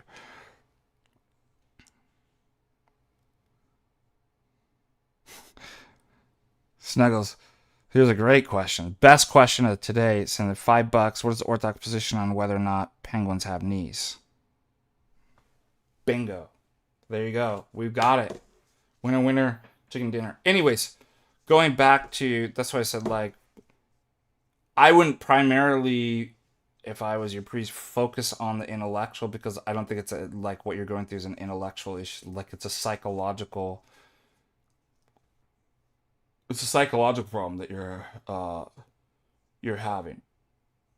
And so I would primarily address with those things first, like getting over the fear, getting over like thinking about it or obsessing about it so much, and work on other things that don't seem related that are actually would fix. And I'd probably have you be like, okay, I'm gonna have you donate food, serve for coffee hour, do clean, like over time, do almsgiving, stuff like that. Over time, I bet that stuff would be cleared up because it's actually more of a spiritual, psychological issue than intellectual. That's my advice, but who am I? I'm just a deacon on the computer. But it's odd because if you talk to your priest, he would say the exact same thing. Isn't that odd? Isn't that odd? Fear not. What does the priest say more times? Peace be with you. Find peace. Then we'll work on the other stuff.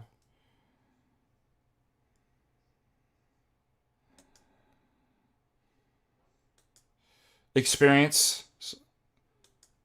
Yeah. Maybe I'm blessed to be able to see those things. Not all clergy. But just maturity and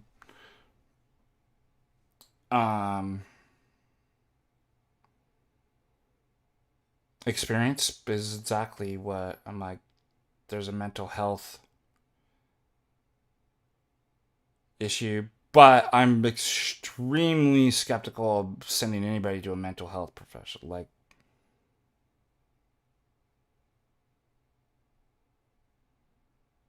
I mean, it's really rare that you'll find somebody that's not going to screw you up really bad. So I've not in any time recently have ever recommended somebody to a mental health professional.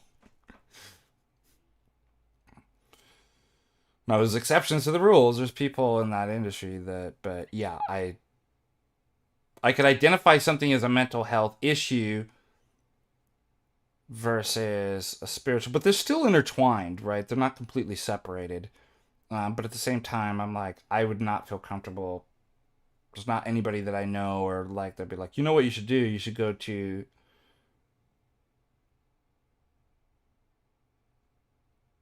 Apart from somebody, let's say they have suicidal ideations, they need to be checked on and under.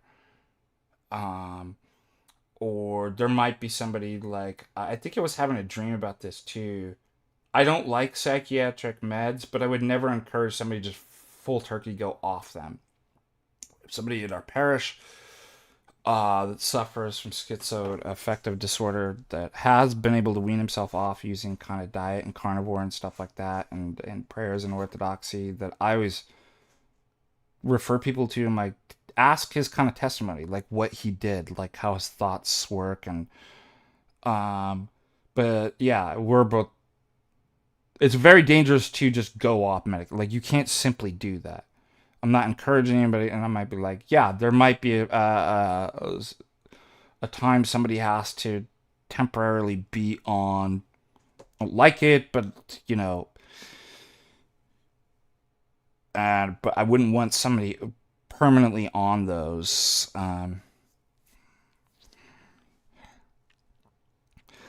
There are some, yeah, Orthodox psychologists and stuff like that that, like, obviously I'd trust them a lot more.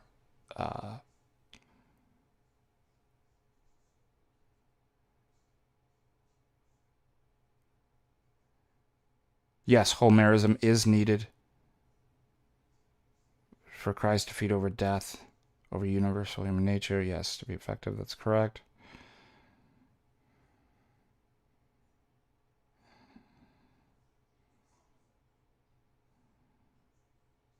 Yeah, by the way, yeah, not so strong. That's a great.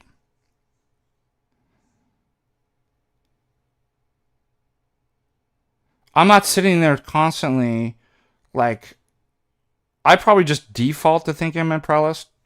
First of all, I don't worry about am I impressed? Am I impressed? I'm like, I'll probably yes. I just default. Um, and then I remove myself out of the equation. I'm like, I'm not gonna be the one thinking about and judging it. What's my like? I take it to confession.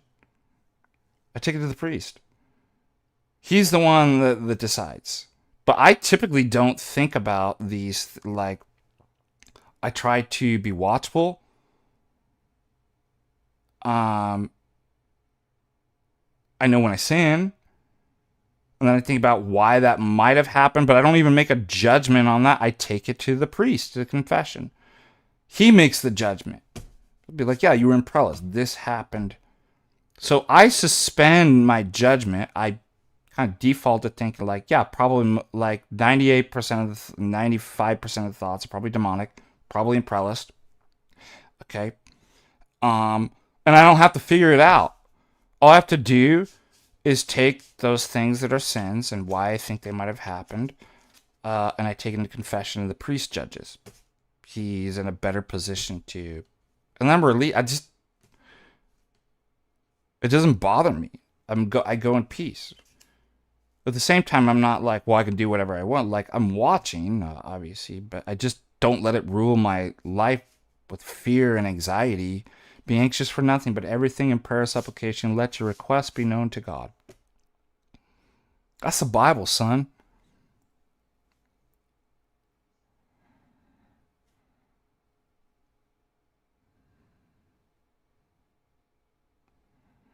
Philosophy philosophy can be defined in different ways. Generally speaking, the love of wisdom, right, is philosophos is philotheos. God is wisdom.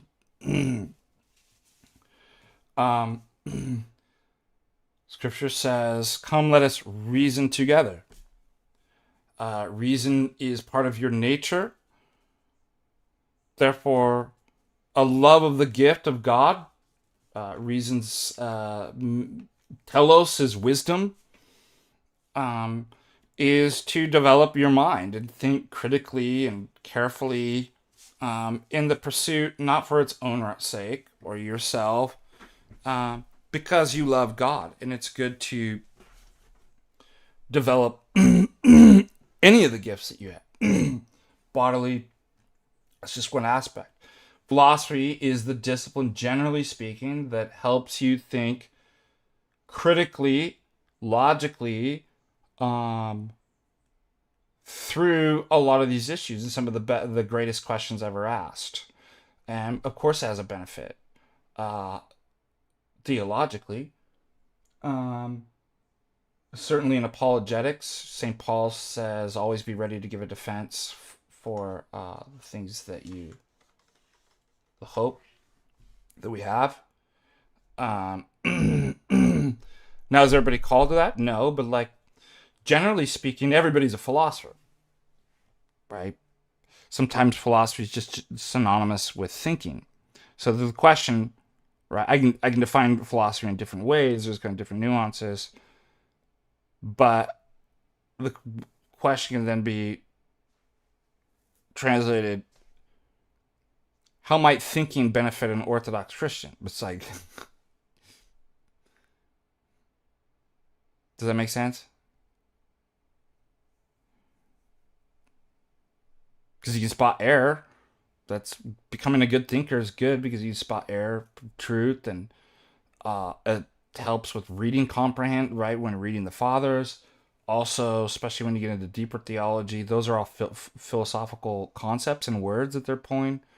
And so that definitely, I'll tell you what, I wouldn't recommend people going into essence energy and a lot of these and Christology and stuff unless you had some sort of background. You can say, I believe in one God, that's fine. But if like you want to get into like arguing and some of this deep stuff with people, I wouldn't allow it unless you had a philosophical background.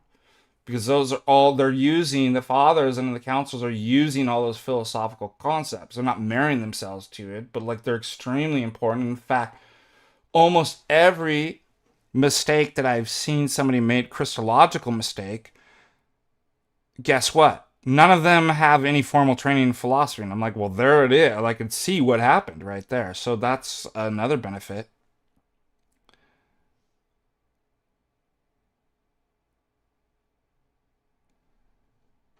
Oh, this one's really easy. We've gone on many times. Because a generic God doesn't exist. There's no argument for the existence of God. Generic. That's pretty easy, huh? So you only ask that question. It's a wrong question to ask, not an actual question. Because you believe in autonomous epistemology and natural theology. So once you just show that natural theology is false and autonomous epistemology leads to then that's how you know tag formerly known as AA, formerly known as tag.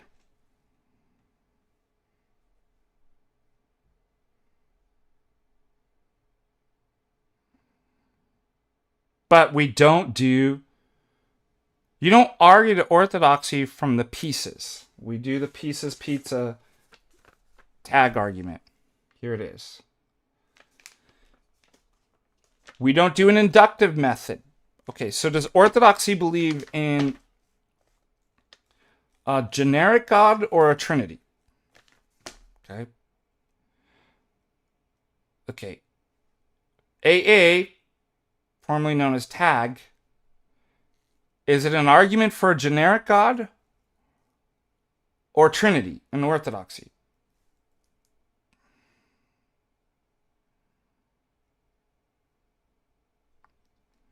Okay, so you're not arguing to the whole by going through, and people think this, like, well, I have to go through every single thing about the claims of Christianity and check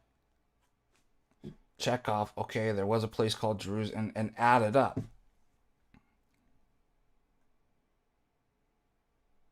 AA, formerly known as tag, is not an argument for pieces of pizza, but a whole pizza. The only reason why any of these are true and justified is because of the whole. So you've got it backwards. That's why the question is wrong. You're starting trying to, well, how do I prove this? Well, just like you would any of these pieces. The whole is what conditions and justifies each of the pieces. So you argue for the whole. You don't argue from piece to whole, but whole to piece. Does that make sense? So then, that's why it's a comparative analysis. Well,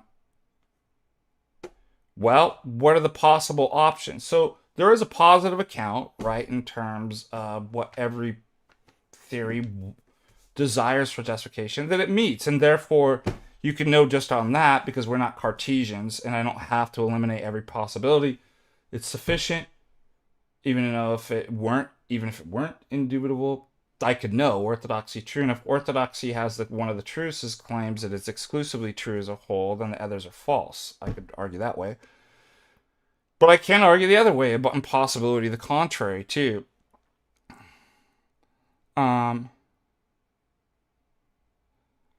So there's only a few options. I eventually you can categorize all options. Like, it doesn't go this way. This is the problem too, is people are like, how can you get them all? Do you know what it is?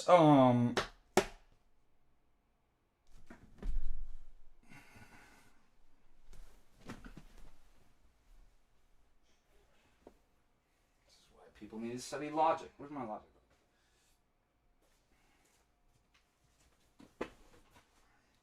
Intension versus extension. Okay, let us open our logic book to page.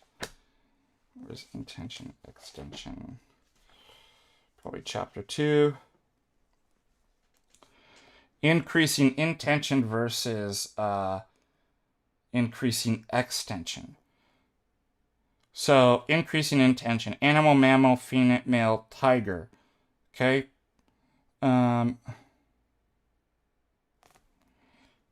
When each term in the series, except first, connotes more attributes, right? Okay. However, the number, as you go, there are more animals than there are mammals. More mammals and felines, more felines than tigers. But there's, as far as the intention, the amount of attributes listed are increasing, right? Animals just kind of general. All right. So the reason why I'm bringing that up, and then I can go increasing extension, class membership, right? Tiger, feline, mammal, and animal. Now the reason why I bring that up is that I can do that increasing in terms of taking more members of a class and putting them to less. So what does that mean? It means that in terms of worldviews, I can actually do, right? And this is, people are fundamentally getting these categories mixed up. An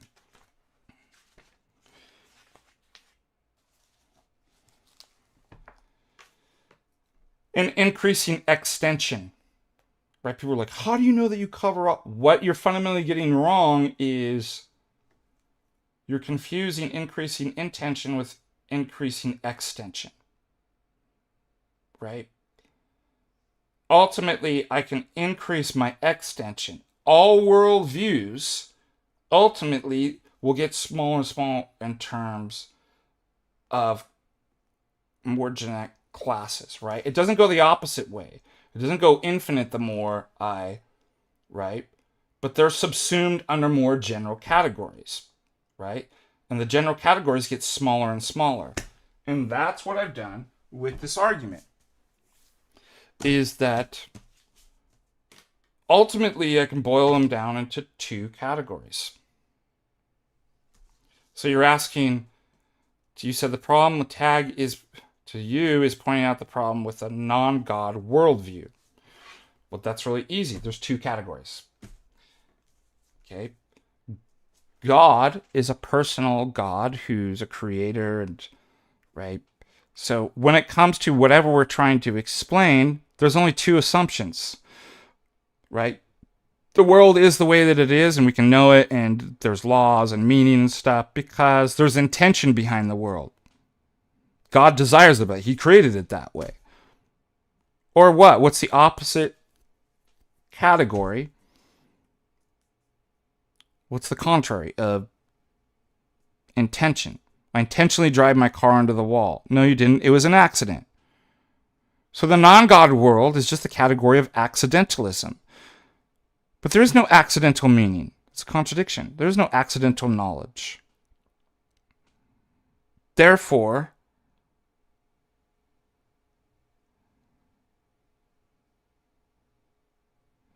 why does a non-Trinitarian person... Okay, so once I get to that, so then it needs to be revelatory theism. Okay? There's only a certain amount that are to be considered. Christianity, right? And only 3 in there, basically. Islam and rabbinical Judaism. The Unitarian. Okay. Why can't a Unitarian work? So there's different ways you could go. You could go the history, because Revelation is history as for us. You can just go that. But there's an easier... non-Trinitarian is a defeater to knowledge. That's basically... if God is a transcendent, eternal, infinite, uncreated... Okay. Here, I'll pull this up because I actually wrote this out recently.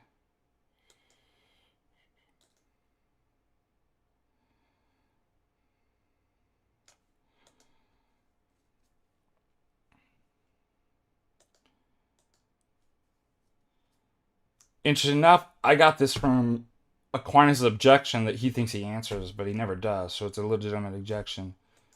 Between two opposites, contraries, or things that are incommensurate, if there's not a proportion, if they don't share something similar, they can't be related. Okay? So an infinite cause, the one that's transcendent, is literally the opposite category than you. You can't know that exists. Because knowledge is a relation between you and the knower. But two things that are proportionate can't be related. And therefore, Unitarianism's out. Okay. So one of the mean proportions that relates is God's a person. And we're persons. So yes, he's infinite, but there's the mean proportion that relates. But person, etymologically, historically, if you go through, implies a relation to another person. Okay? So God must be at least two persons. But as St. Gregory Nazianzus says, monad is the principle of unity, meaning not multiplicity, and dyad is multiplicity, not one. So I got a problem of opposites again, incommensurability. So God can't be two. He says, but triad transcends the dialectical tensions between the monad and the dyad and encompasses it. So God, it must be a trinity. Quadrinity, everything reduces again, 5, 6, 7, still reduces to the same problem. It's either 1, 2. So it's just redundant.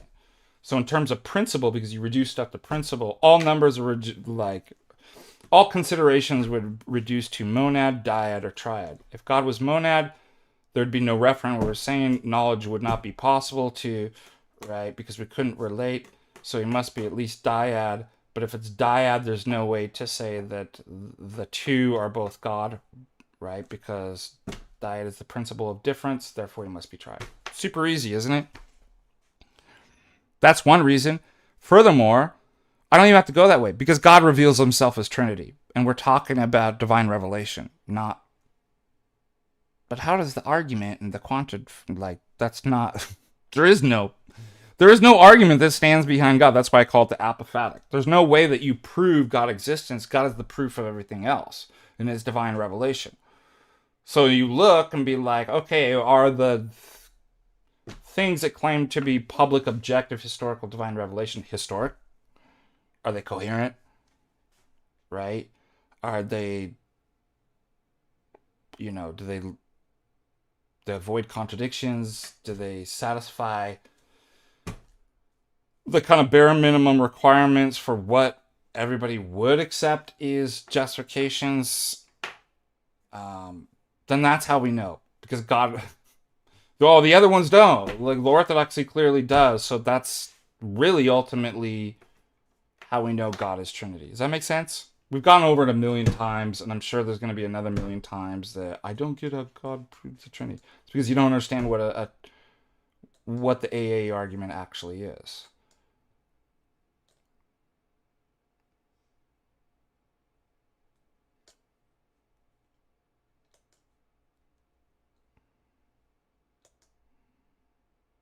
So really easy.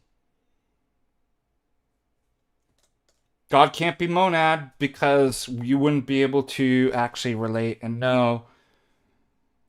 It must be person, which implies at least a dyad, not dyad. Therefore, since triad is neither reducible to monad or dyad, but encompasses it, must be triad. It must be Trinity. That's an easy philosophical argument, or you can go the other way, because he's revealed himself as Trinity and not... And the divine revelation is preserved, contained by the Orthodox Church, satisfies all the conditions for justification in terms of knowledge, and the others don't. Pretty easy, isn't it? Therefore, God's Trinity.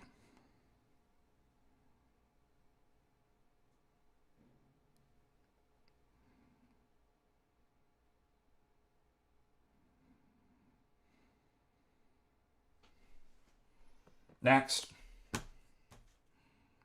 Come on, harder questions, guys. That's too easy. We got $1 from Muriel.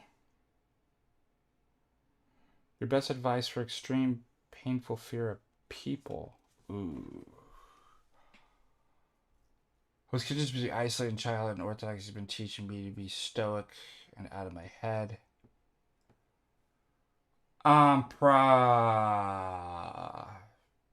My wife suffered when she was disabled. Remember, she was permanently, totally disabled. She was given that for 10 years of her marriage, and she became what's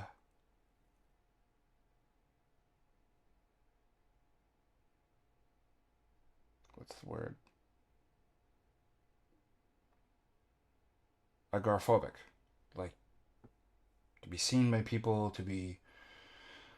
I'm trying to think, what happened with diet.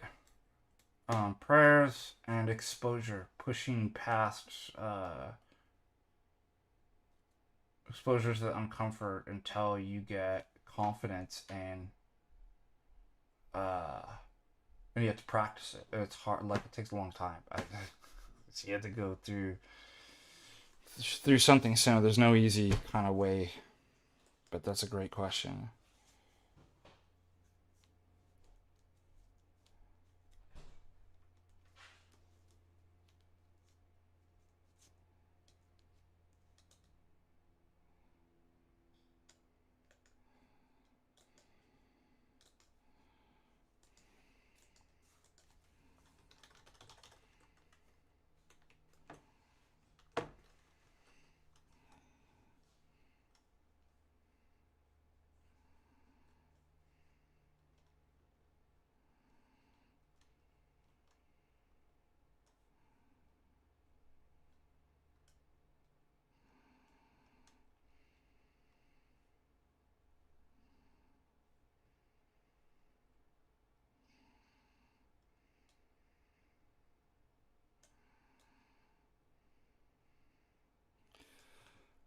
Your question about Cambridge properties is missing the point.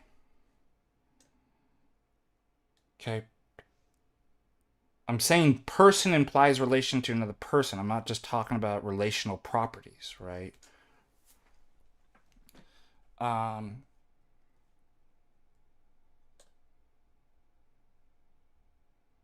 that's not what the argument has nothing to do with. If it's a monad, you couldn't know it. There's no. I don't know why this is hard to get.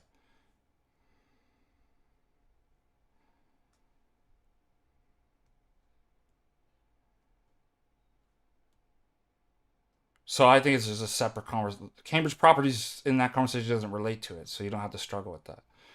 Something that doesn't relate to the argument.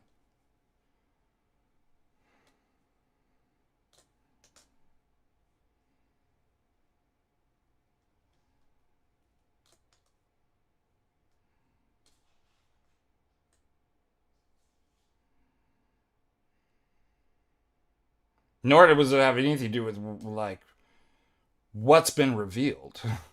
Like why would that?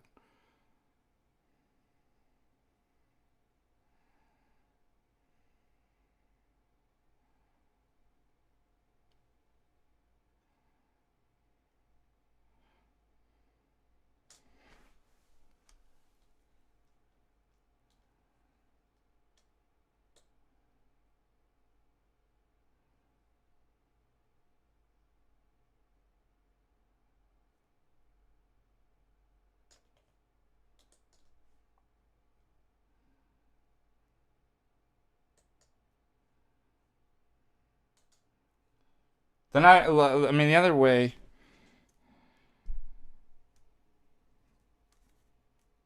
Well, what's the other possibilities? Like you can't know that God's trying. Like, so there's a God, but there's no way that you could actually know because philosophers came up with this conversation about Cambridge. I think you're making it way too difficult. I mean, don't you think God? I mean, we definitely know that the accidental. Like, don't you think God would make there like a way to actually? But I don't understand what divine, like, what that would have. Like, I mean, I vaguely kind of understand how that might confuse you in terms of defining in terms of relations of persons or something like that. But what does that have to do with divine revelation? The God revealed himself as Trinity. Like, there you go. And not a Unitarian God.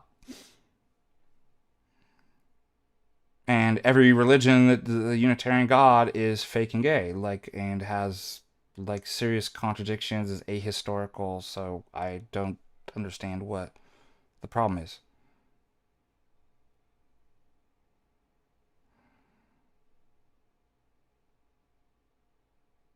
And again, it isn't for a term. The argument is not for a term. It's for the entire worldview religion.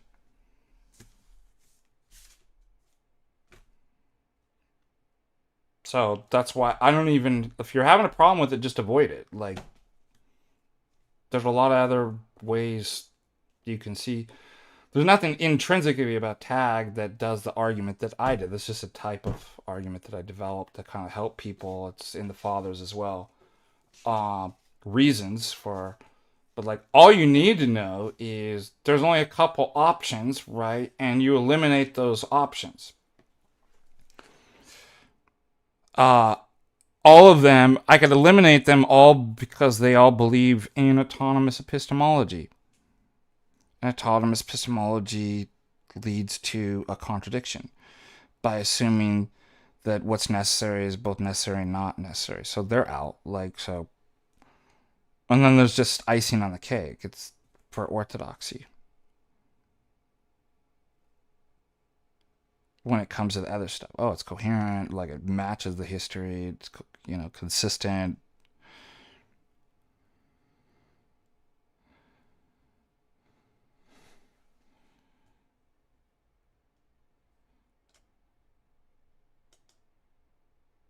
You could do modal collapse, object, like look at all my papers, for example, and this is what people don't understand. They try to like, well, I'm gonna go after the first and second order, and like I'll defeat that. It's like that tag's not dependent upon.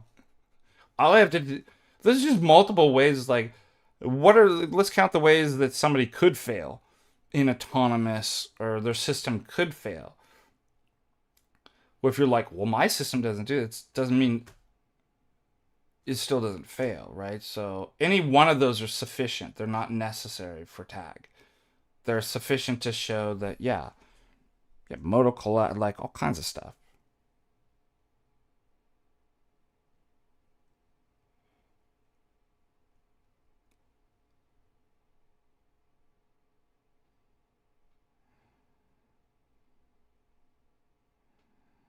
Oh, that's not a no, it's not a reference to modal collapse.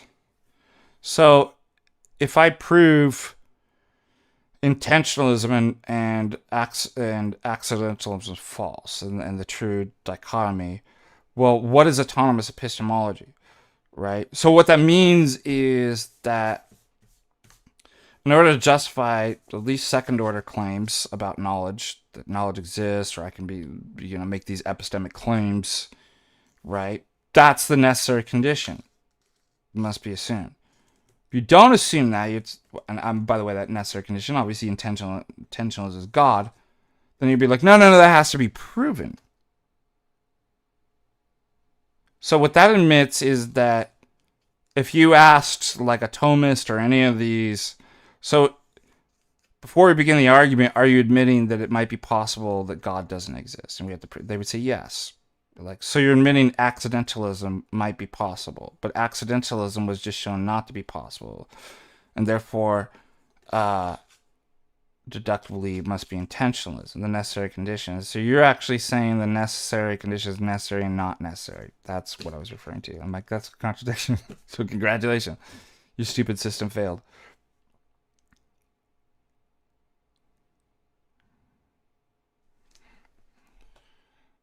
All right, other questions. Do we have any more super chats?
Chill. Oh, it's $10. No question. I usually lurk. Just wanted to thank you for the thank you.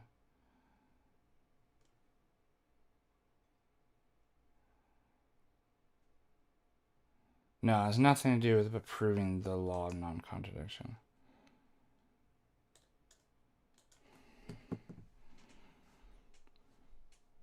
It's not what's on the table.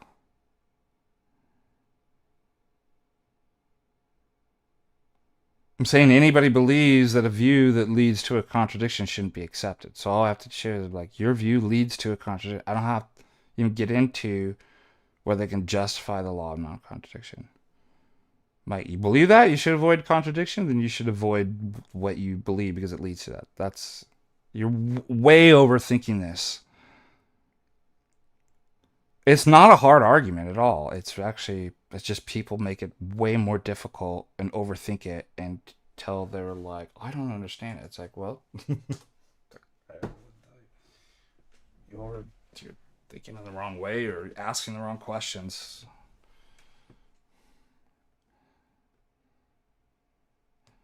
And any worldview is subject to the critiques, which is why I'm saying all autonomous. Yeah, that's how I separate it. So you gotta, if knowledge is possible and you justify it, there has to be a radically different category. It has to be the contrary of that. Or it's not at all, like I said. Then you just don't know anything. We can't speculate about, and we have to be Pyrrhean skeptics. Like, that's the only other.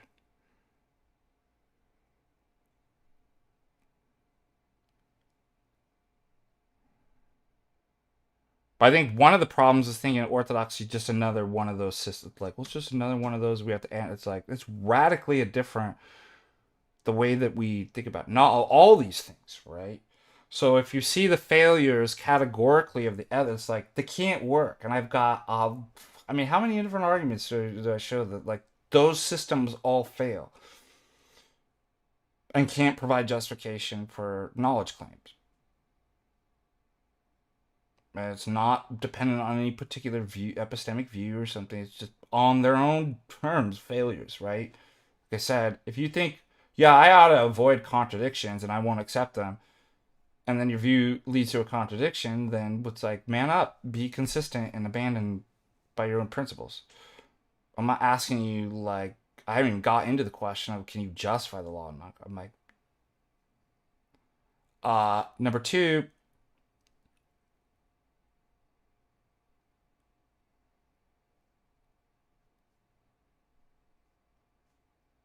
yeah, I'm showing it's a radical different category, right? So it's either that or like or nothing. Like that's what I'm saying. It's super easy until people they miss the epistemic. What do I say? Over and over the forest for the epistemic trees. You can bog down into the details when you're like it actually is easy. It's only a couple.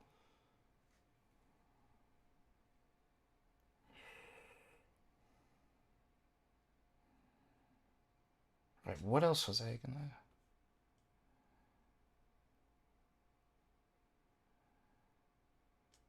Yeah, that would be cool. I was thinking about the um icon of the softener of evil hearts the other day.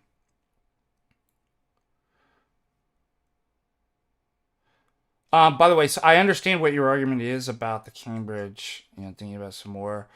Uh, all the, I would say what ultimately refutes that, right? So yes, I understand things like personal terms like uncle and stuff like it be defined like uh intrinsically, I mean extrinsically in terms of like Cambridge properties, but that's not what a person is, right?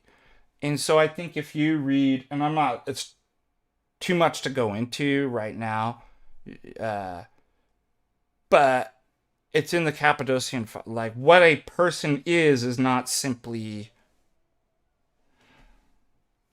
the name uncle or something like that one might, but there's something actually the fathers of the Cappadocian fathers, there's something um that is intrinsically relational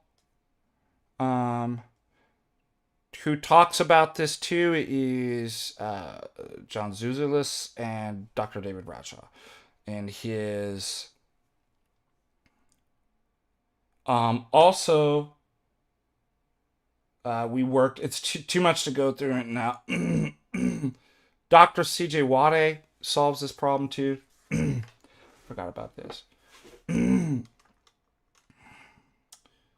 Let's see.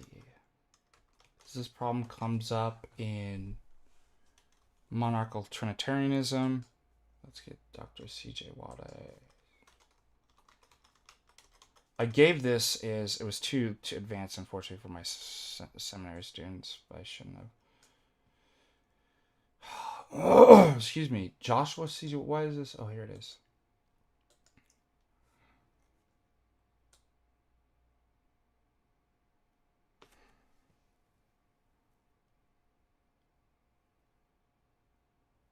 It might be on his paper, The Nature of Aseity and the Ontological Subordination Problem. Gets into this, and then he... I don't remember. We went over this in... Yes, it's exactly. This is the paper you want to read.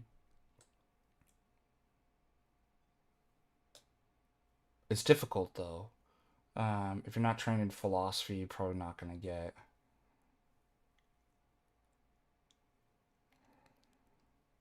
Yeah, this is it. Here it is. This is the exact paper that you want to read. It will solve this problem for you. David Bradshaw is kind of more generally talking about... I would definitely recommend this. So I'm going to put it in the chat. There.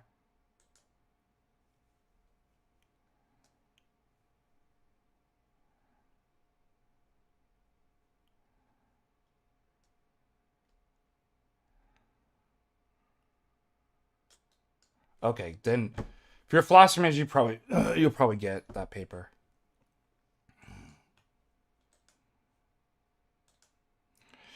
But that's an interesting question too. Let's suppose I answer in a different way. What else is there? We can't, like, I'd generally be... I mean, I definitely know there's no generic God.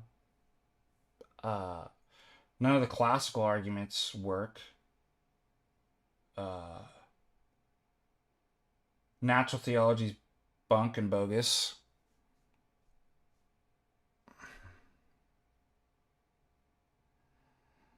So either, like, that's what I mean, there's got to be a different way to know about these things, like, or you can't. There is no God, and he doesn't provide any means of actually knowing these things. Like, that's kind of a different way of asking, going about it too. But it just occurred to me, it's like, what else is there other than the AA argument, formerly known as tag? And as Russ Manu said, it's not strictly speaking an argument in the sense that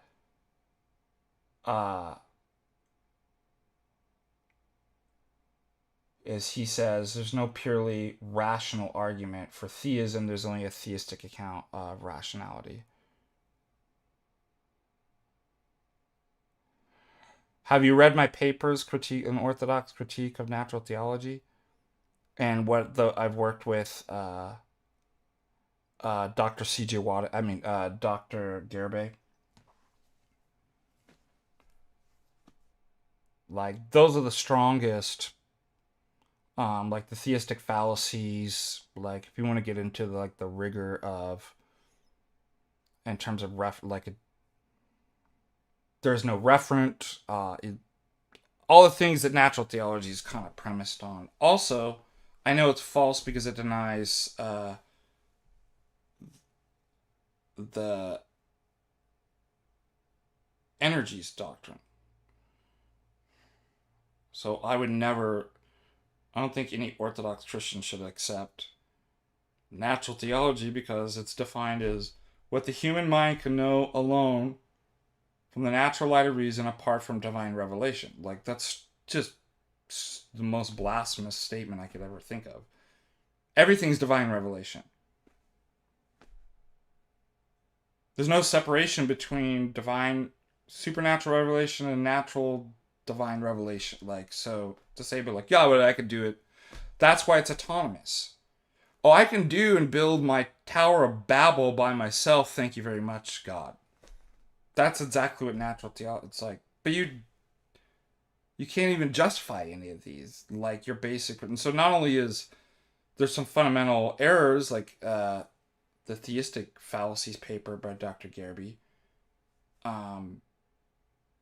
It's prone to natural theology, the same thing. It's an autonomous epistemology. The problematic criterion, the first and second order critique that I'd make, the metaphysic versus epistemic dialectical tension argument that I created. Number 4, the Lewis Carroll inspired argument. Number 5. Let me see if I can get them all. Done so many.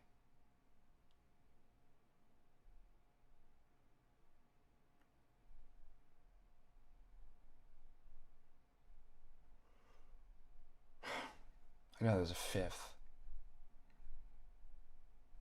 But we'll put also the theistic fallacies, and there's no referent to that. So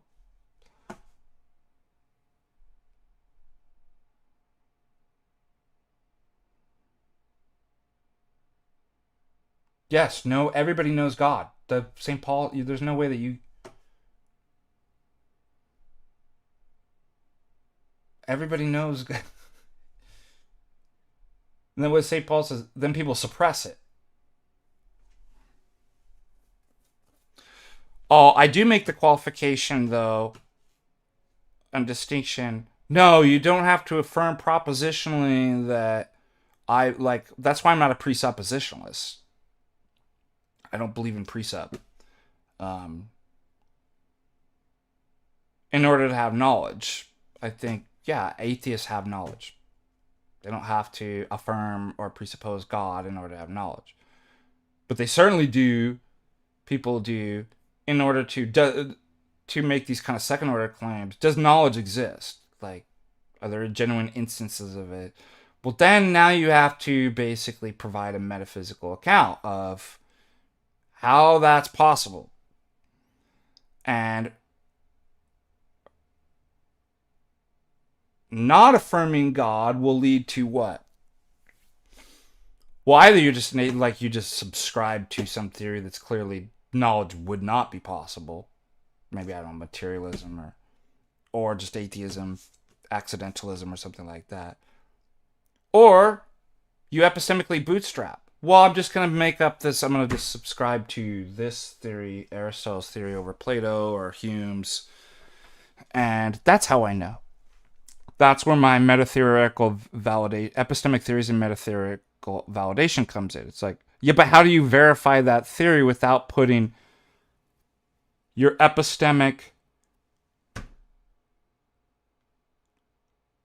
cart before your metaphysical horse and vice versa?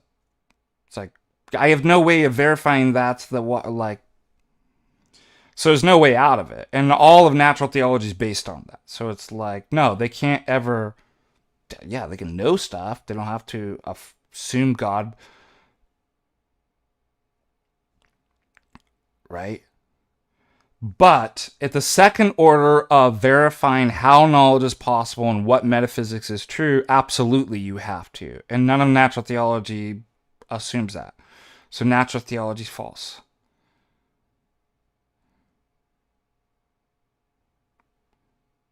Does anybody in natural theology believe, okay, to give justification that knowledge, there's actually generally instances of knowledge, and this is the way the world is, I must assume a theistic world? No, they say, yeah, it might not be possible, I have to argue for it. Okay, you led to a contradiction, so natural theology is false.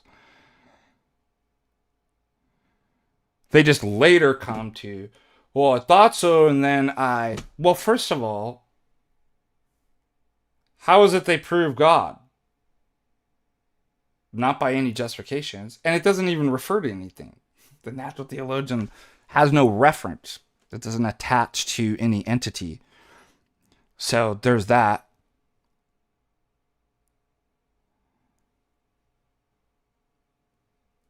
Well, just grant me all my assumptions about my Aristotelian or Thomistic metaphysics so I can bootstrap myself into, right? Oh, and then we later find out God exists by the same Tower of Babel, shaky foundations on a built sand, that it's like, yeah, but that doesn't work.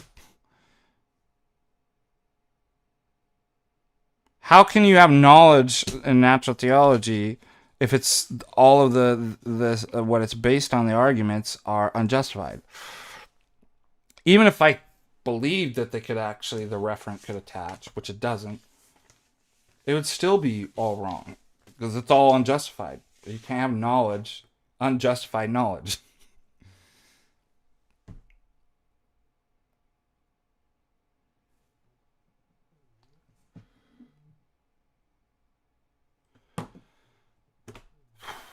All the papers on my academia.edu. Find Garby's article, Theistic Fallacies.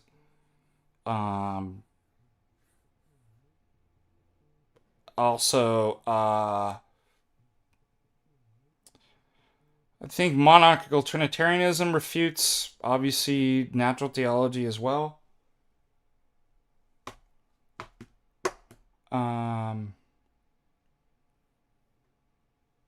And Dr. C.J. White's argument, because he worked a lot with like kind of, these are all arguments against Unitarianism.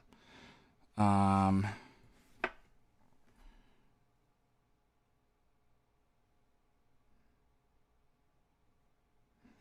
guarantee you haven't studied more Thomistic Aristotelian metaphysics than myself. I literally went to the most Thomistic Aristotelian college in the universe, Thomas Aquinas College.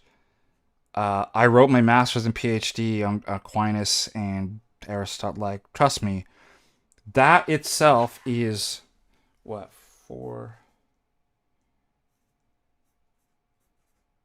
I have 12 years of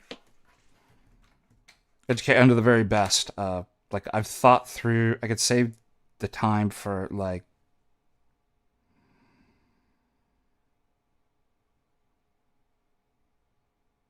Oh, sorry. Sorry, I thought you were talking to me. It's so hard to tell what the.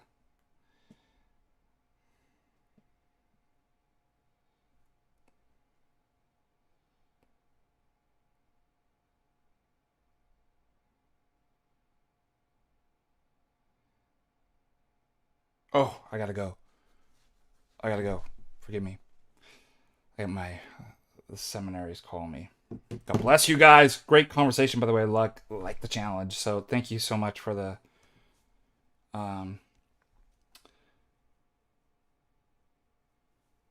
but this is both weird news and good news. I gotta take it. All right. May the Lord God bless you and keep you. Bye bye.